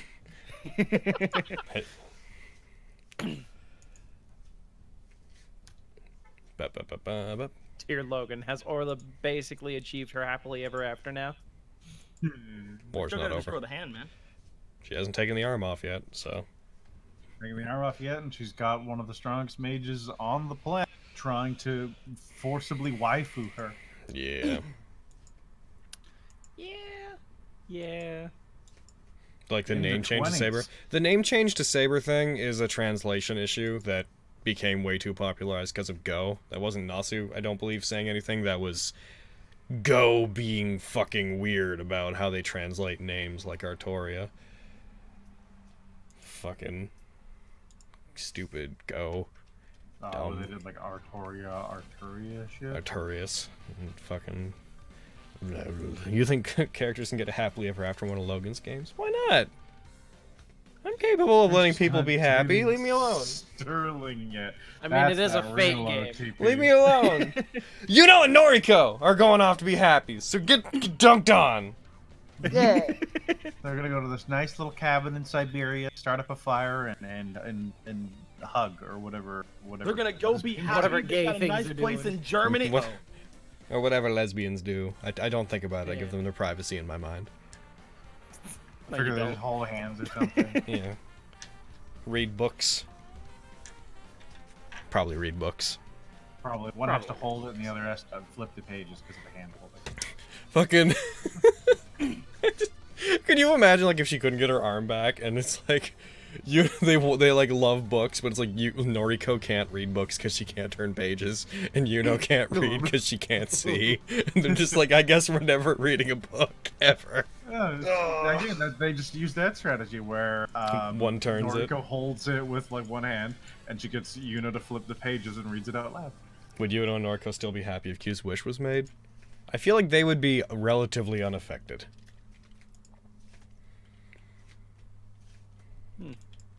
I do not think they would be the people that would be culled by that. They don't hold any strong opinions towards demons. Yeah, what up? I was reminded of this because Crimson is in the chat. There's a question just from me, and do you think what Pokemon would you think that the NPCs would have? Like, if you could pick one Pokemon to an NPC. All the NPCs. Every one of them, you see. If all the NPCs could have one Pokemon, they would all collectively have a Ditto. If the twins hated demons, would they be culled? No, because the wish is being made for them, and also they have demonic blood.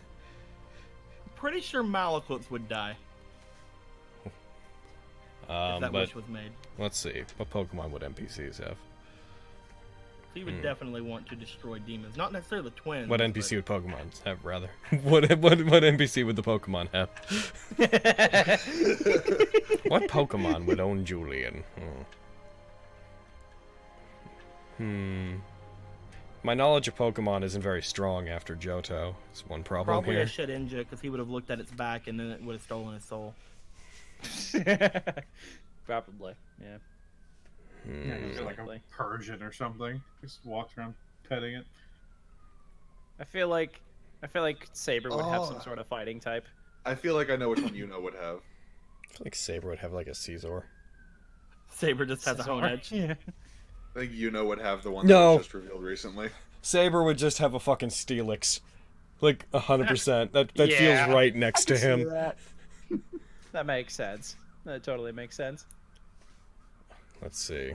Quantavius gets a Houndoom. It's funny. If you made just a regular Onyx, it would also be weak to water. Ah! I mean, Steelixes are also weak to water. Aha! Oh. Saber Agislash is a literal sword. I mean, if that's a joke that works for any Saber, though. I feel like Steelix next to Saber just looks good. That's true. Let's see. Oh, Orla would have that gear-looking Pokemon. I can't remember what it's called. Oh, heckin' Oh, Clink. yeah. Yeah. Fucking the Rapster just said that at the exact same time as you.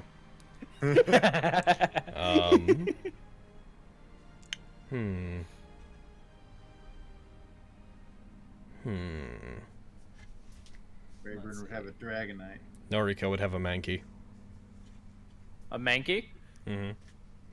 It's fair. Get that. You know, would have, I think, just some sort of dragon type, probably. I prefer to think that you know would have a Poltegeist.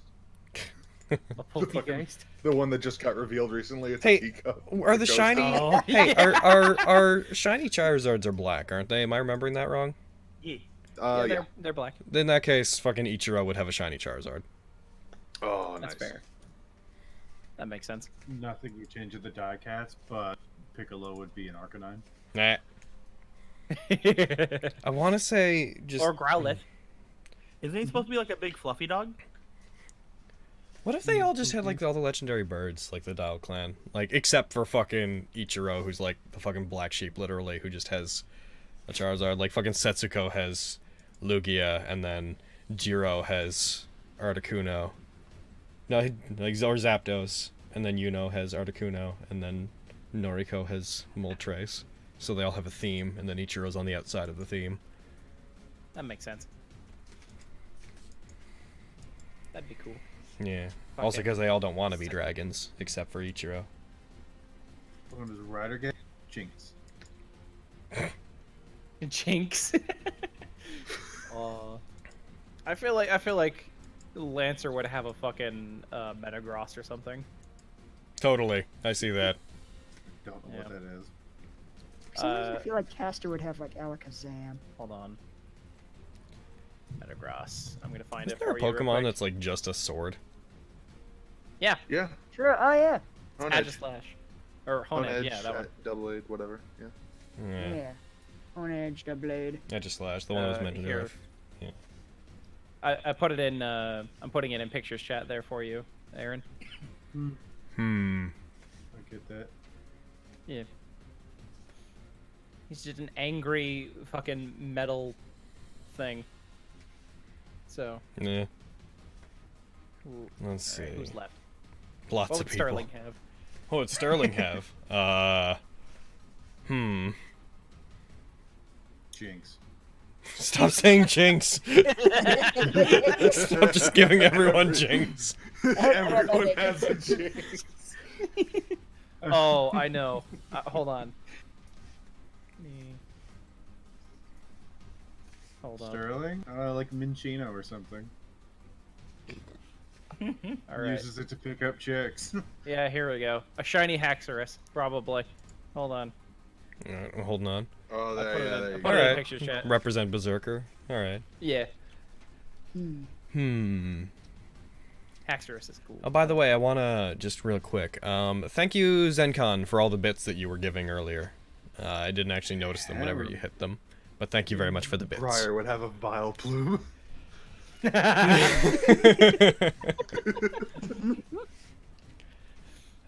Or a Gloom. Archer. Is Greninja the one that has the fucking scarf and stuff? Yeah, he's That- got the tongue scarf. That's Archer. Yeah, that makes sense. Ah, that'd be cool. Hmm. I feel like Julian just would have a Mewtwo, just because. Yeah, he seemed like the kind who would have a fucking Mewtwo under his belt. The most elite of the elite. I can. He'd have like a brainwashed Mewtwo. Yeah. Just Mewtwo and the armor that the rocket gave him.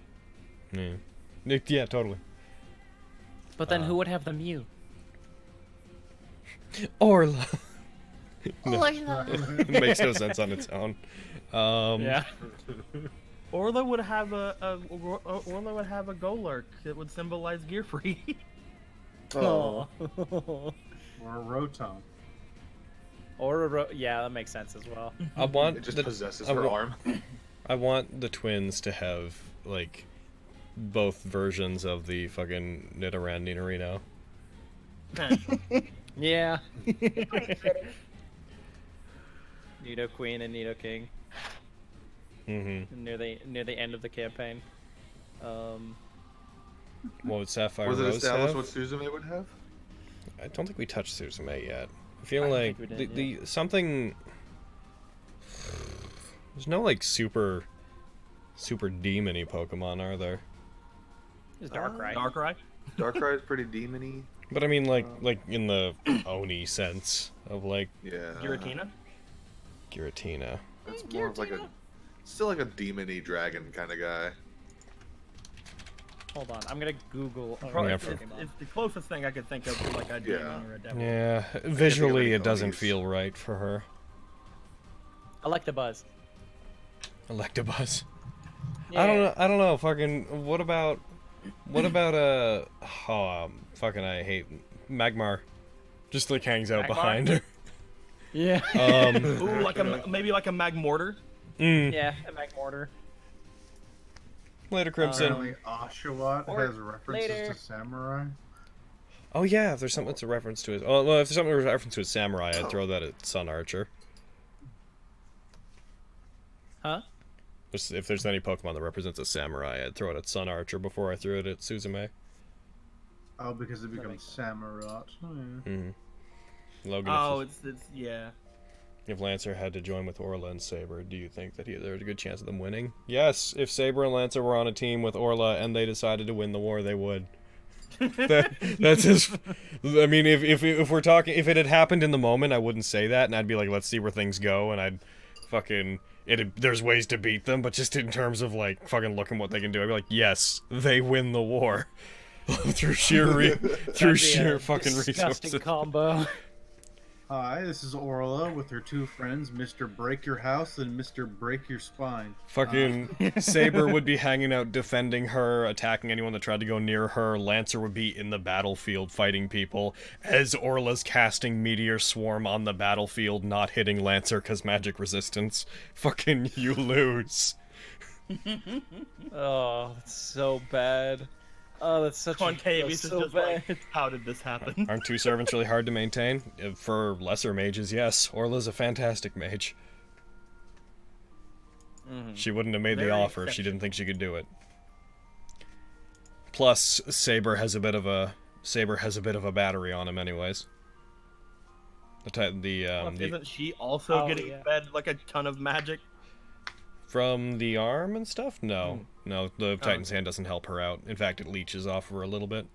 But fucking there's 12 mages worth of magic circuits bound up into cores on Saber's arm.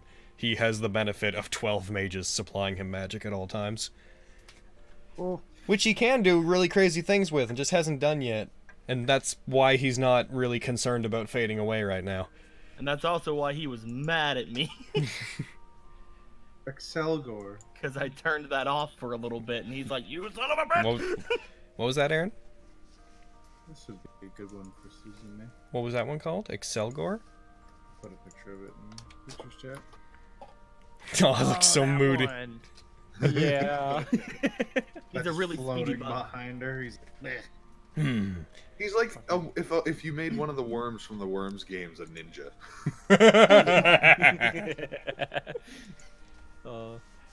If she had Saber and Lancer, would she stand a chance against Julian? Yes. If Julian had to one-on-one fight either Saber or Lancer alone, he would lose. Julian was able to fight Ryder, and that was impressive, but remember, that was only a couple of turns, and then she was like, go away. It wasn't a matter of I can't win, it's a matter of like, I don't want to go as far as I would have to beat you. I feel like Ryder could have definitely won against Julian. Also, if Lancer is fucking Julian's bane, because Julian's whole thing in that most of that fight was him being like, I have invulnerability on, and it's really hard to knock me out of it because I'm me. And his main thing is the fact that he can concentrate on as many spells as he wants, because his demonic familiar concentrates on them for him. Lancer would just walk up and be like, 9th level magic resistance, boo! And just all his spells would go away. And it'd be like, oh no, now I'm just a guy. Fuck. Now I'm just well Later, dudes.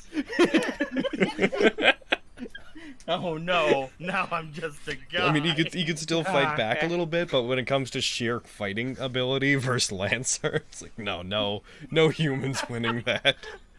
I just love the idea of, oh no, now I'm just a guy.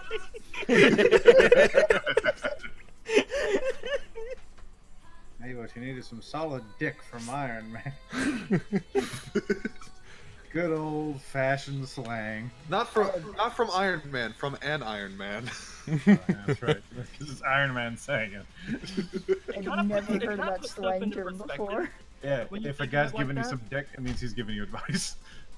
It kind of puts things into perspective when you think of it like that, because like we're pretty sure that, like, as far as what we've known so far of like all the masters we know of the Sun War, we've pretty much assumed that Julian can probably take on Sasaki. And Sasaki, we've seen, can take on like a servant like Archer and actually like wound him. And like but like, you know, Archer is not like the servant on the level of something like Ryder and Lancer. But like it's just so interesting to kind of like put all these people against each other, like in like one-on-one scenarios, and think about it. There's compatibility issues going on. Yep. Julian would be able to deal with Sasaki's fucking second magic stuff a lot better than Archer could. Also, in Julian's case, he's such a powerful mage, it's really a matter of, like, if I get one big hit on you, I'm incinerating you. Whereas with Archer, God, that would piss Sasaki off. I mean, it wouldn't stop him. Like, I think Julian has the best chance against him, but I don't think Julian could permanently put down Sasaki unless he really tried to. I think that he's one of the few people that could do it permanently. He would just need to dedicate more time than I think he would to Sasaki. But when it comes to killing Sasaki in the short term, what with him being a lich, I think that every time Sasaki comes near Julian, he'd be like, oh, fucking go away. I will say, a week later, Sasaki comes back. Being around Julian is gonna be like and Sasuke and like the other Masters of War is gonna be like my favorite part of the next war. Like all-time favorite part. It's like gonna be seeing all these people because it's kind of like the culmination at that point. Like the third campaign will be kind of like the culmination of like all these people we've hyped up over the course of the other two campaigns. You know? Yeah. That's also worth noting. When you guys bump into Julian again, you won't be in an anti-magic field, presumably. Here's hoping. That's not a trick I plan to break out a whole lot. If ever. I mean, anti-magic fields, certainly. But that big of one, not really. Tsubamagashi interact with the second true magic? Yes, it does. In this case, our Sasaki became so proficient with his use of it that he learned to use the second true magic otherwise. It's not just the Tsubamagashi. It's part of him as an entity at this point. Because he also, I think... Oh, no, I'm thinking of something else. Never mind. Yeah, he is actively the world's foremost second magic user. To the point where when something happens to him, he can just decide to go to a different timeline immediately and be like, well, now I'm in a world where it didn't work on me, so deal with that. Damn. How does the Lich thing work with being a master? Yeah, man. I mean, he still has a body that's generating magic. Yeah. He's not your typical Lich. He's not some bone slowly leaking souls. He's a body snatching Lich. He doesn't. We hurt him really bad in the Sun War. He just like stumbles off. We end up beating up another master really bad, like Julian. You do an ending cutscene one day of just a sword going through Julian's chest. Fucking Sasaki just takes Julian's body. Julian. Upsetting. Right. What are the magics? That's a whole side type moon conversation. There are 5 of them. They're impressive. They basically govern the rules of the universe. Effectively, interfering with them is interfering with, like, fundamental parts of reality. Like manipulating souls, moving time, things like that. So basically, you have to kill Sasaki's servant. Yes, in the Holy Grail War, the way that you beat Sasaki is to kill his servant. You figured it out. You've discovered the way to beat him. You outsmart him by beating him. Heck. I am actually really interested in Berserker. Such a fucking, like... I'm not making fun of the comment, but I just thought about it. I just imagined the conversation of, like, most masters, like, a lot of times there's a conversation of, like, if we can't take down the servant, we have to go after the master to take them out. In this case, it's like, if we can't take out the master, we'll take out the servant. That'll get him. That'll show him. My brain just immediately went to the thing that you do, where it's like, congratulations, you solved my Holy Grail war.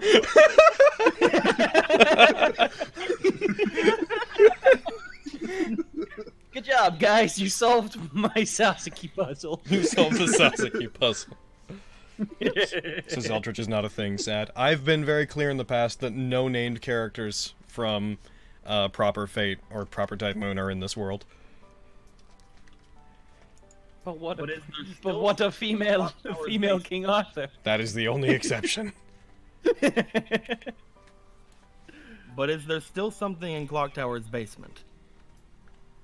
Yeah. But it's not the thing from fucking, it's not Crook. Guys, we have to go somewhere. We have to go somewhere else before the next war. I That'll be want the to know what's next in, incinerator what's in the game. basement. It's also not in It's the Clock next Tower's. incinerator game. It's also not in Clock Tower's basement. Heck. All right. Make an I was gonna incinerator start game chanting where we Clock find Tower the thing campaign. in the basement. I don't know. We gotta find Aaron Yeager's basement. What's in Clock Tower's campaign? Clock Tower campaign. What's in Clock Tower's basement? Deco's referring to an obscure piece of Type Moon lore, where that from a data book that talked about the fact that there's an entity called what was his name? I know Crook was in it.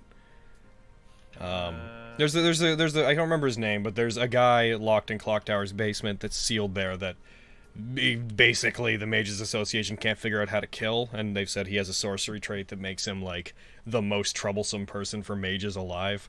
He's effectively some kind of super criminal that we've been led to believe if he got out would be not a world-ending event, but the most Kind of trouble the for end of mages Magecraft? ever. Yeah. He would be, if he were to be released, he would potentially be the end of Magecraft. He's a threat to society. Not to the world, but he's a threat to society. Somebody that mages can't do anything about. Yeah, hi Lancer Saber, how you doing? Yeah, it's like that's like the best version of Lancer Saber I've ever seen. Mostly 'cause she's just got a cocktail and there's a bunny. Yeah. She's so cute. For like a couple seconds, it was like. Sounds like Twice's gem. I've never led anyone to believe that Twice is a threat to the world. He just made the Grail. Well, the Grail ritual. I can... Yeah, but like. Oh, and he But, broke like- Black Razor. But, you know, anyone can break Black Razor. That's easy. Who fucking... Anyone can do it. You can walk up, just walk in and be like, hey, where's Black Razor? And it's like, it's over there. Okay, well, I just got this hammer, so I'm just gonna go shatter it now. It's fine. Anyone can do it. Yeah, So I don't if- believe you. If Twice would show up in front of the party, we'd just shoot it in the face and he'd be dead. Well, don't worry about it.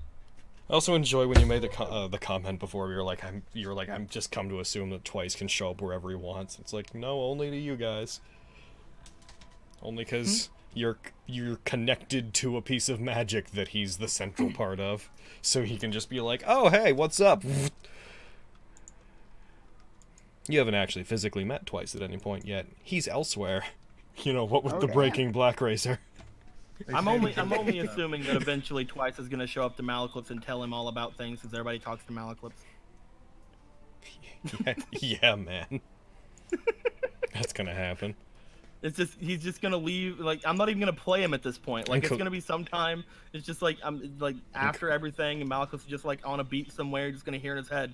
So here's what's going on, and I really just want someone to talk to. He's not colluding with Type Luna. Type Luna and Twice are... Well, Twice is aware of Type Luna. Type Luna's not on Twice's side. At all. He just set up a ritual to manifest Type Luna.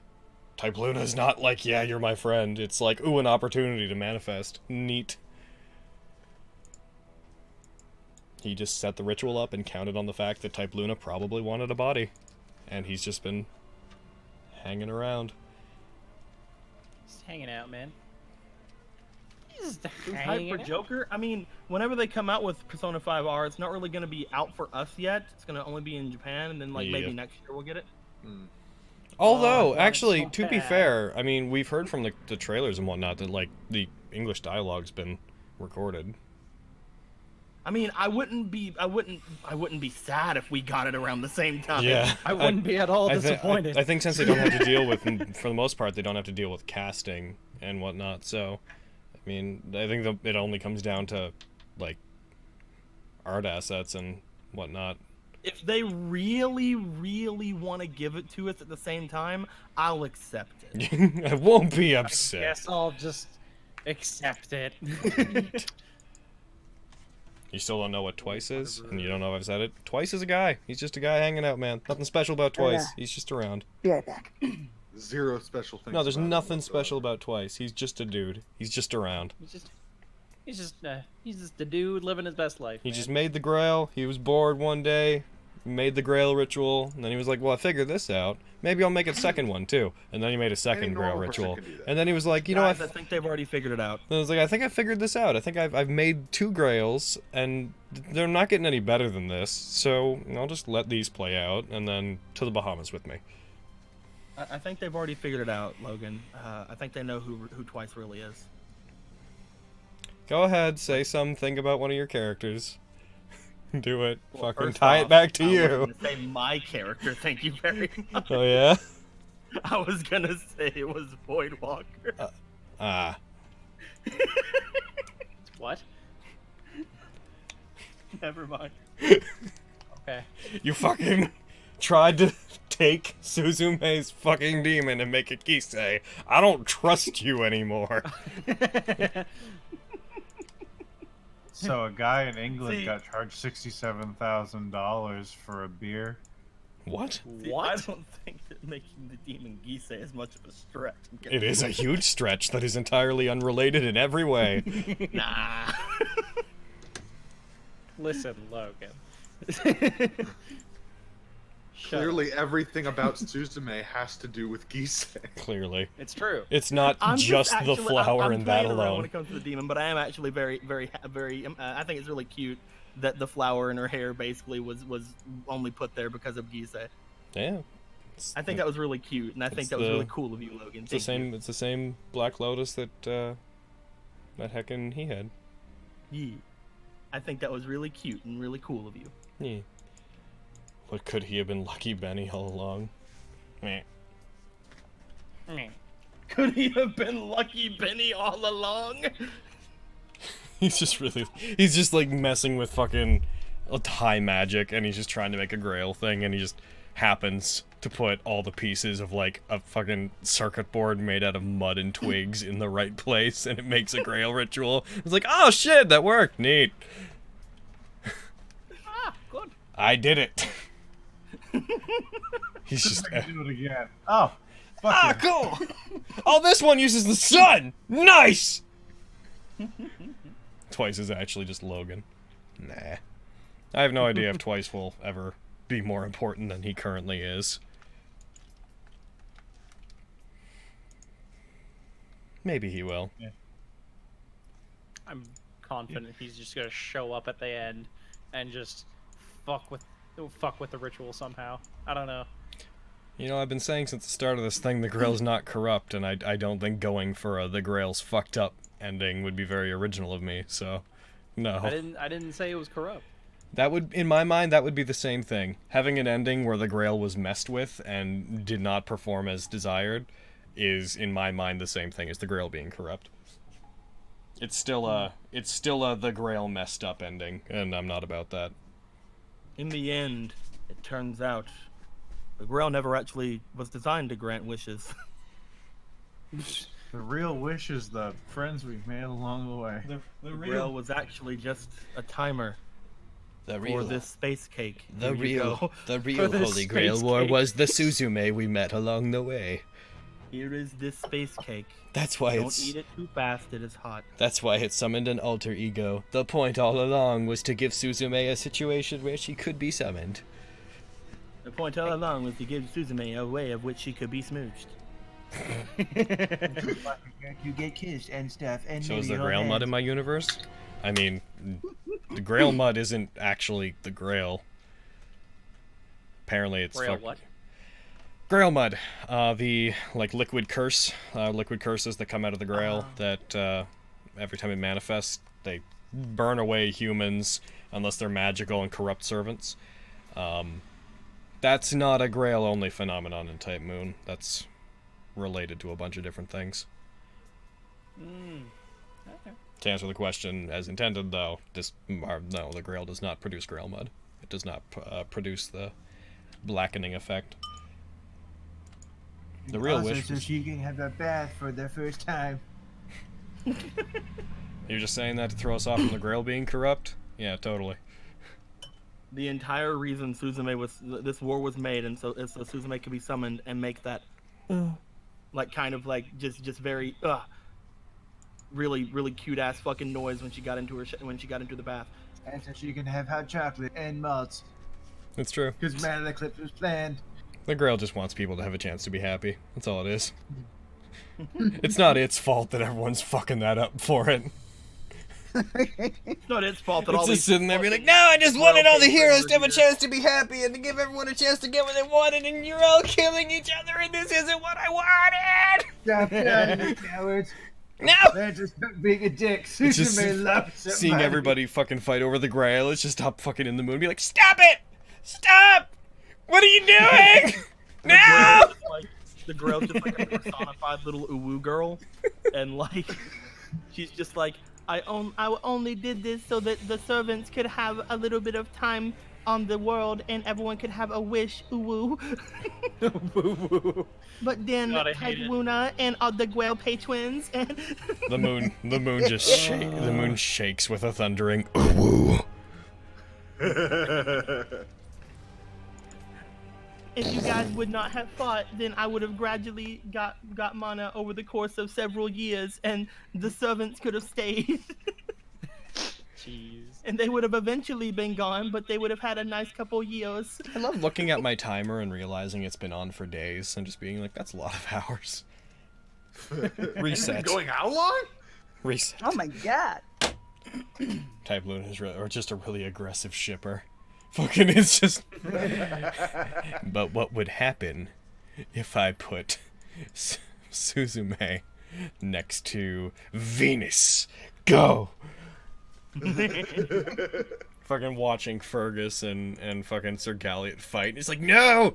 No, you're supposed to kiss! No!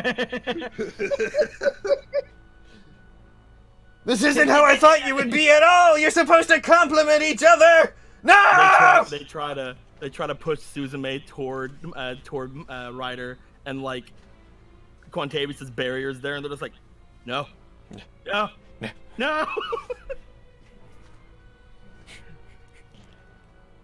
Heckin'. Bleh. Type Luna is the 4th fanfic bard. Type Luna's the 1st fanfic bard. You guys are the 2nd through 4th. The Grail's never heard of hate ships. The Grail and Type Luna are not the same thing. No. Type Luna is the ultimate one of the moon. The Grail ritual just happens to be creating a body for Type Luna. Yeah, Type Luna is basically like kind of taking advantage of the situation. In a way, the Grail is basically in proper Fate. The Grail's a way to access the root and like perform a spell using the root. Ours is basically the same, except the midway point, the Greater Grail, is Type Luna, and that you basically are the wish will be basically beseeching Type Luna to grant whatever the wish is. And since it's a being that is beyond the logic of Earth, it's capable of doing something like that. It's extraterrestrial. It would probably get along with the Mind Flayers if it didn't hate them. The same could be said for a lot of things in general. No, it's a specific situation. It could probably get along with the Mind Flayers if it wasn't scared of everything that wasn't it. Aaron, I love it. You so okay. Yeah, I love it. Hurts my soul. Hurts your soul. The pictures chat after the sick dab. Oh yeah, I know this. It gives cute burb. Now it's like, yes, give. What happens when Type Luna gets a body? Will it be malicious? Who knows, man? It's not for us puny mortals to know. I don't know, could end the world. Yeah, the Probably types will. are something you don't think about. It could be related to the fact that the world ends at the next quantum time lock, and the counterforce can't do anything. It could also not be related, and it could be a huge distraction. There's a whole nother war. Wonder what's going on over there. Is it all related? Nah, I'm secretly building up to 4th unrelated Type Moon campaign where the actual problem is happening. Also, wouldn't that be actually amazing if I did that? Like, we did all the Grail Wars, and then I was like, okay, guys, we're doing another level 1 campaign in the Type Moon setting. It's not Holy Grail War based. We're gonna actually touch on the stuff that's fucking up the world. It's unrelated. These Grail Wars are just an innocent fucking experiment. Fucking, it's just like turn of the century fucking campaign, like 90s characters. Yeah. Will Type Luna also be a sexy lady? No.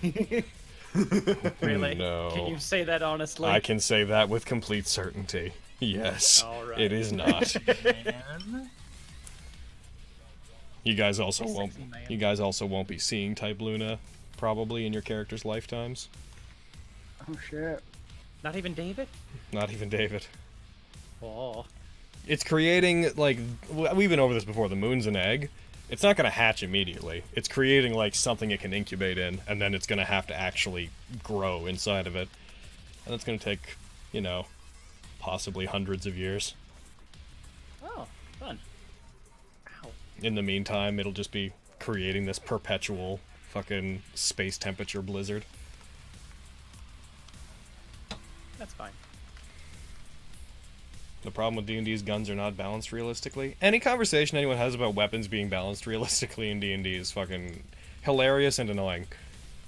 Aaron, were you the one that was talking about that guy who talked about, like, what weapons should actually be statted as, like samurai swords and whatnot? Like that guy that was like, I can cut metal in half. Yeah, that's been around since 3.5. The 4chan fucking katanas are underpowered in 3.5. Yeah. And he's about, like, they need to be like 2d12 damage, masterwork weapons.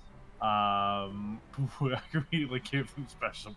It's a good copy paste. Yeah.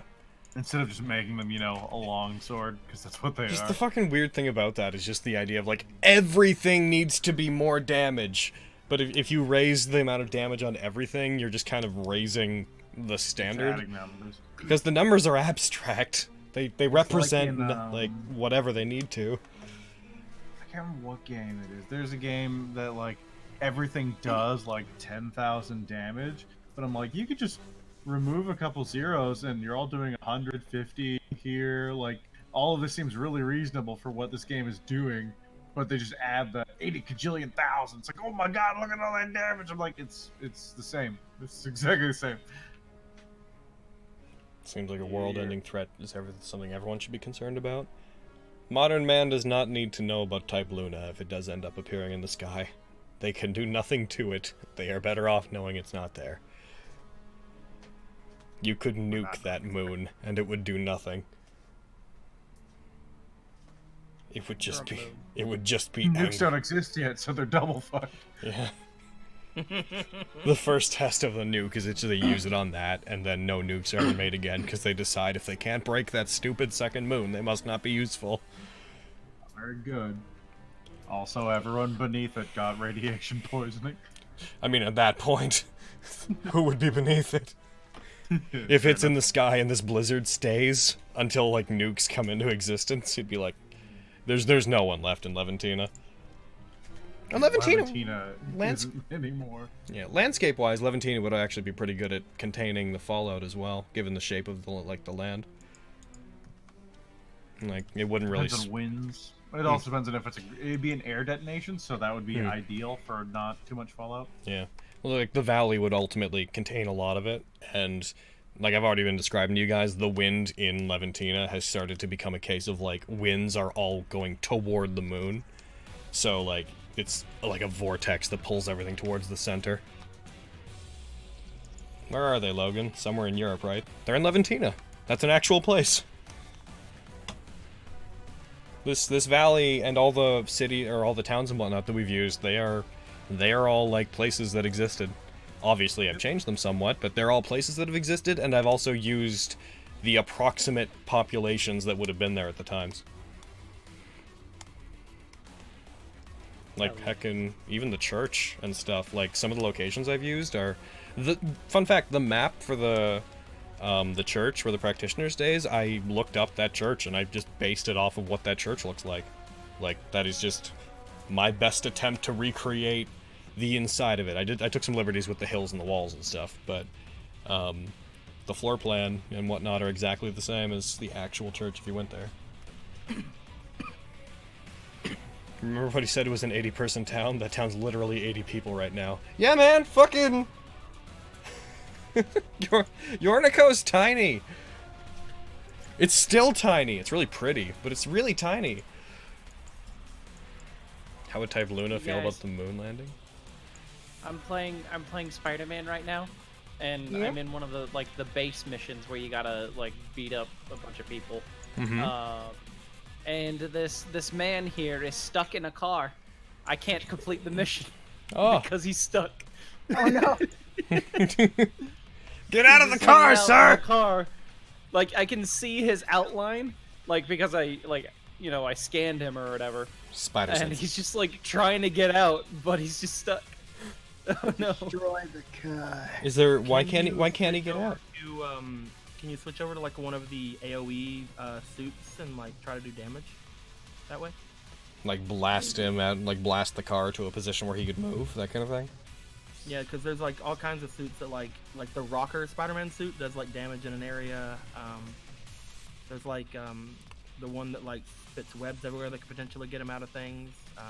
What's some your that just do impact favorite shit. suit? What's your favorite suit, guys, in Spider-Man 4 and Spider-Man? Heckin', I always say Spider-Man 4 for some reason. In Spider-Man for the PS4, what's your favorite suit? My Mine, favorite suit. mine's. I think for the most of the game, I used the one that just gives you invincibility for a while. Oh well, Oh, the Iron Spider one? The ability that I Yeah. use the most is the one that just shoots the web everywhere. That's a good Web one. Blossom. I really Yeah, like that's that a one. good I think I used use that Spider one. Bro. Spider Bro. Oh yeah, Spider Bro. That's the one I use. But as far as the suit's concerned, I usually use the kind of cell shaded one. That's fair. I really That's like a the cell really, shaded it's a one. really cool suit. I just like the Stark, like the MCU like Stark suits. Yeah, they look good. I just really like the look of them. I do. The Iron Spider suits. I used that I one didn't, for a I while didn't too. use the Iron Spider suit. I mostly just stuck with like regular Spider-Man like Stark suit. And they added actually the one from Far From Home, like the upgraded suit. The two of them. Oh, Yeah. nice. Yeah, you said they added the stealth suit and they added his custom suit, right? Yep. The only reason I like the cell shaded ones because you could take really good selfies with it. That's fair. And you have the quips. What a good game. What a great Such a good game. There was two black and red ones, and I remember I liked one much more than the other, but I can't remember the next. It was like the one that the fucking cat lady gives you, and then there was It another really one makes you with them feel all. like Spider-Man. You just call her Cat Yes. Lady. Cat lady. You're right.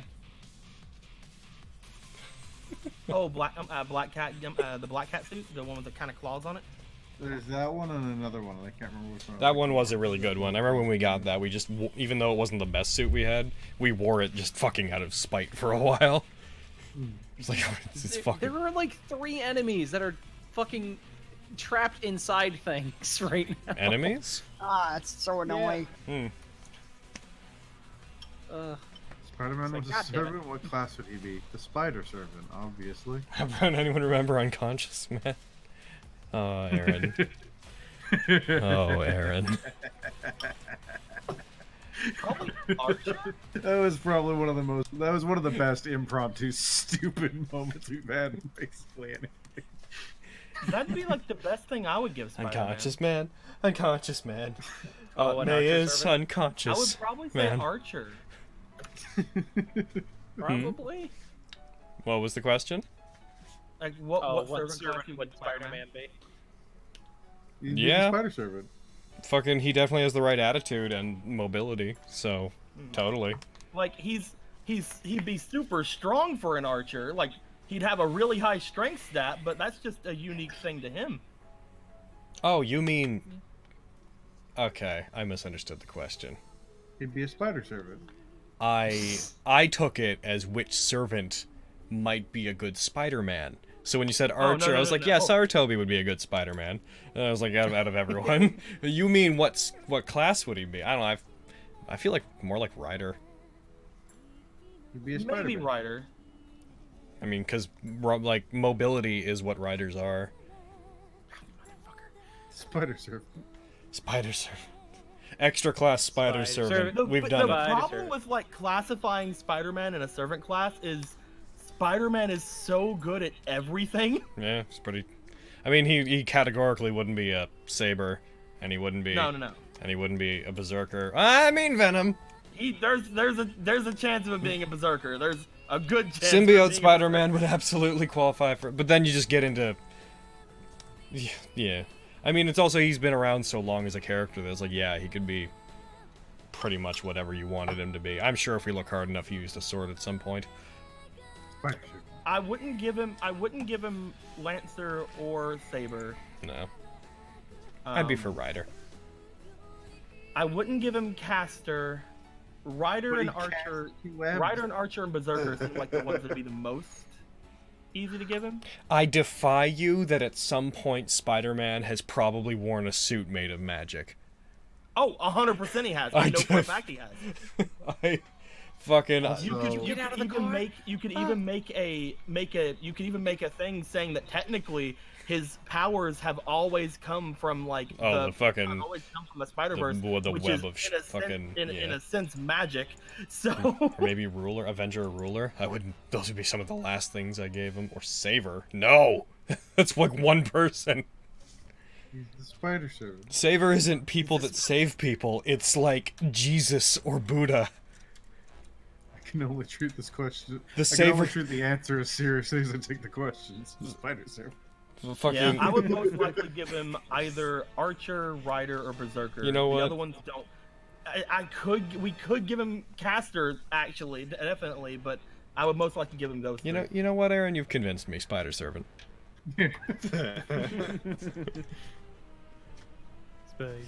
If Gilgamesh can be his own class, so can Spider-Man. Gilgamesh is his own class? Yes. In Fate Extra. Oh. It's not so much that he's his own class as much as he's summoned in a way that he insists he's not in a class, so his class is called Gilgamesh. Oh. In Fate Extra CCC, he's added as a fourth option, and yeah, he's just the Gilgamesh servant. That Gilgamesh... Very accurate. That Gilgamesh is also a little tiny bit of a parody of Gilgamesh when you get down to it. Like, he is Gilgamesh to the nth degree. To the point where at one point he's fighting Elizabeth Bathory, if you choose him, and he scares her away. I think it's Elizabeth Bathory, if I recall correctly. Some female servant. He scares them away by being like, "Behold, my ultimate noble phantasm," and all of his clothes disappear, and there's a shining, radiant light emitting from his junk. And he's like, "Behold my radiance!" And the character he's fighting is like, "I'm not doing this," and they leave. I think it's Elizabeth Bathory gets super flustered because he just fucking showed his radiating fucking divine penis, and she just flees. 1 second, I'm gonna find that. I'm gonna find Gilgamesh. Fate's weird, man. Fate Extra is particularly off the wall. It's one reason why I really want a Fate Extra anime based off of like the original like Fate Extras. So I think my driver dropped. They got a new. I caved and ordered food. And the guy who originally picked up my order, I just ordered it, and he confirmed himself to pick it up. He was not in Vancouver. He was in the next town over. Oh. He was in Burnaby. Well, He's like all the way. Like, could you not? I hope this posts correctly. Yeah. Go ahead and click on that.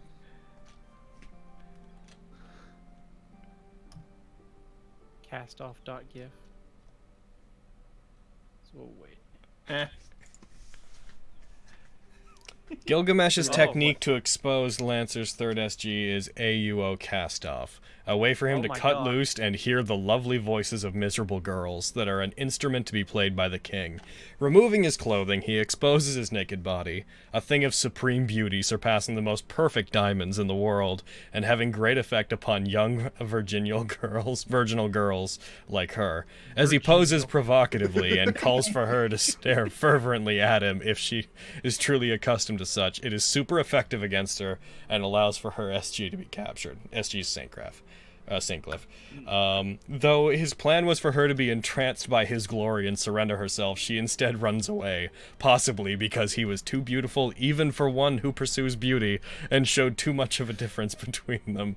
Ronnie decides to delete the last 5 minutes from the council room's records, and Hakuno decides to forever ignore whether this was a serious ploy or just to tease Lancer. The Lancer in this case being Elizabeth Bathory. Well, that's fun. Like I said, So, he's a bit of a parody. Fucking bring the original like extras from like PS4 or something. Fucking I love that he's just like, my ultimate noble phantasm. Penis! dick. I got a little bit more excited for Astral Changes now.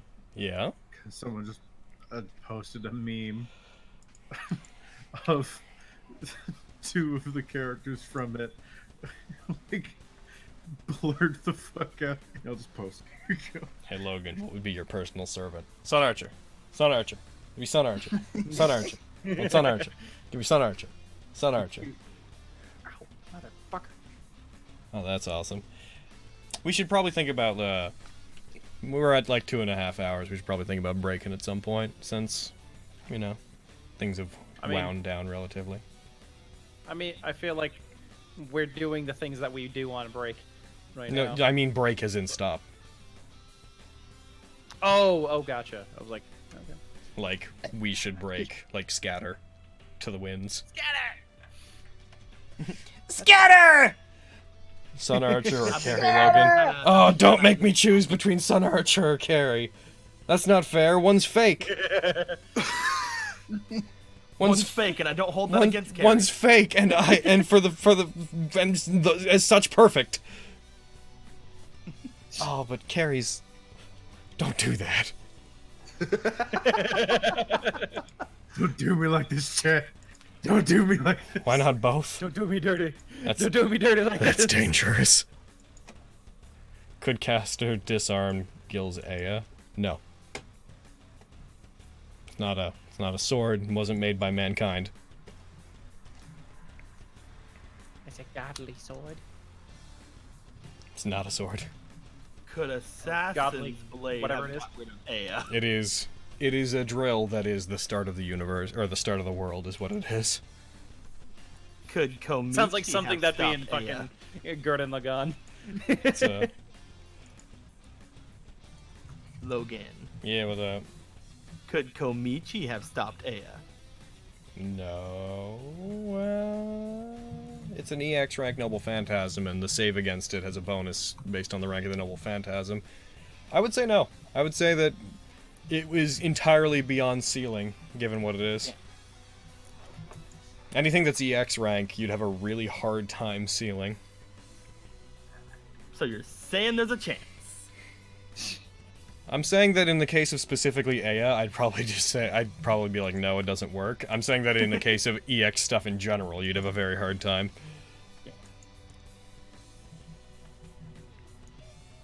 If I sealed his gate.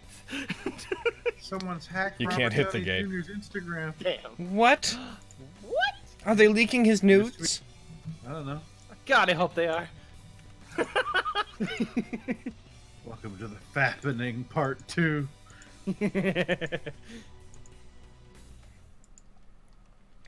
Alright. Yeah. I think any final questions we can quickly address, and I think we should probably break, and maybe Aaron, we should think about playing Astral Chain. Lightning round. If you ever lightning round, go. Throw some questions in the chats, boys. What you got? If there are no questions, I'm just gonna sit here and make out with Izzy. Oh. Quick, no one has questions. Any Lightning Quickly! round is a little hard when it's on a delay. You're right. favorite NPC to roleplay? I guess that can it's fucking Alexei. Suzume. I don't know. Hard question. The lightning round, not a hard question. Which servants can dance the best? Great question. Next question. Dear Great Logan, question. why do you like Sun Archer so much? I don't see it. Cool. Glad you have preferences. So do I. You don't like cat girls. Yeah, you don't like cat girls. You don't have any fucking good opinions. What? Who doesn't? See it.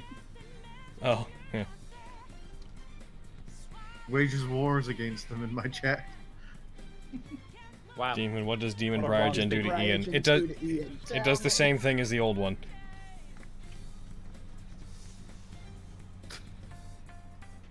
Servant's the best answer? Lancer. Fuck you, assassin. Excuse me, Fafnir. Thanks. Does Mal have a real chance to smooch the Suzume? He can choose to do whatever he wants at any given point. I can't stop him. Yes. What she does is beyond his control, but I'm sure that he could fucking get a kiss in and then deal with the consequences. I would not. Deal with the consequences? Logan, how many characters do you think are gonna die at the final encounter? Dunno. Kind of unsatisfying if it was all of them. That would be Wouldn't it be, so though? sad if it was a TPK at the last encounter. At the same time, the gloves are off. Resurrected. Yeah. It would have really sucked if that mind flare had fucking eaten Diane's brain, but I was gonna let it happen if it did.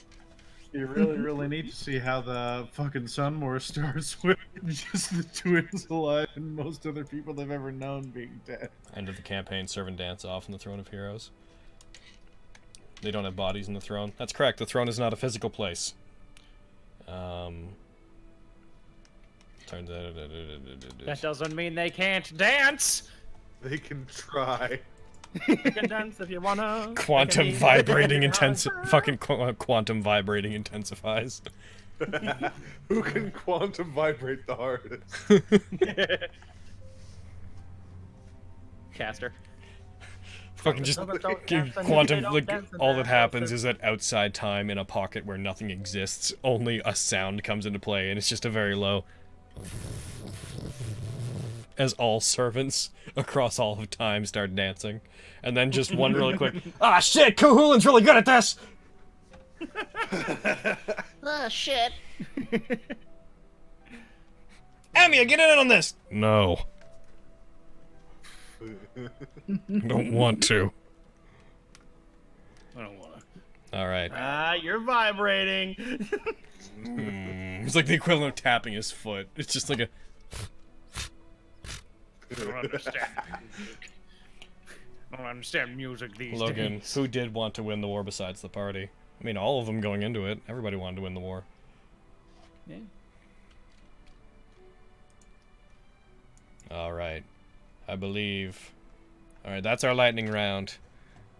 Okay. What do you think? Welcome back, Game Hog. We're just leaving. We're just leaving. Bye, Game Hog. Ah. Alright. We'll see So, you... would you guys like to play a good one? Berserker. All right, I'm good. Wait, what? Actually, that's a good question. I like that. If you guys had a chance to play one of the servants, which one would you want to play? Berserker. Caster. Because I could be a dragon. That's probably what I would say also. Being a dragon would be pretty kick-ass. And I'd be sexy Sterling on the side. Caster or You need to Archer? be inside Sterling. If we're talking about specifically our servants in this game, then I think Caster so. Suzume. Saber would be pretty fun. Cool. I would wanna play Sun Archer. Buddy, who do you want to play? Really? It'd be really cool if I got to play Sun Archer someday. That's someone like you. Alright. Buddy, who would you want to play? He said... Caster or Archer? Surprised none of us went for Ryder. Good job, us. Fuck Raider. Like, literally. I mean, that's the point. Alright. If I had a Anyways. second choice, it would definitely be Ryder. Alright. We're out of here, guys. We'll see you next week. The Pathfinder 2 thing should be happening next week. And then the following week, we will be back with more Faith Solar Shadow. I will probably put this up on YouTube, just because it's been fun and people seem to like being able to go back and watch these. But, yeah, we'll see you guys around. Goodbye, everybody. Bye.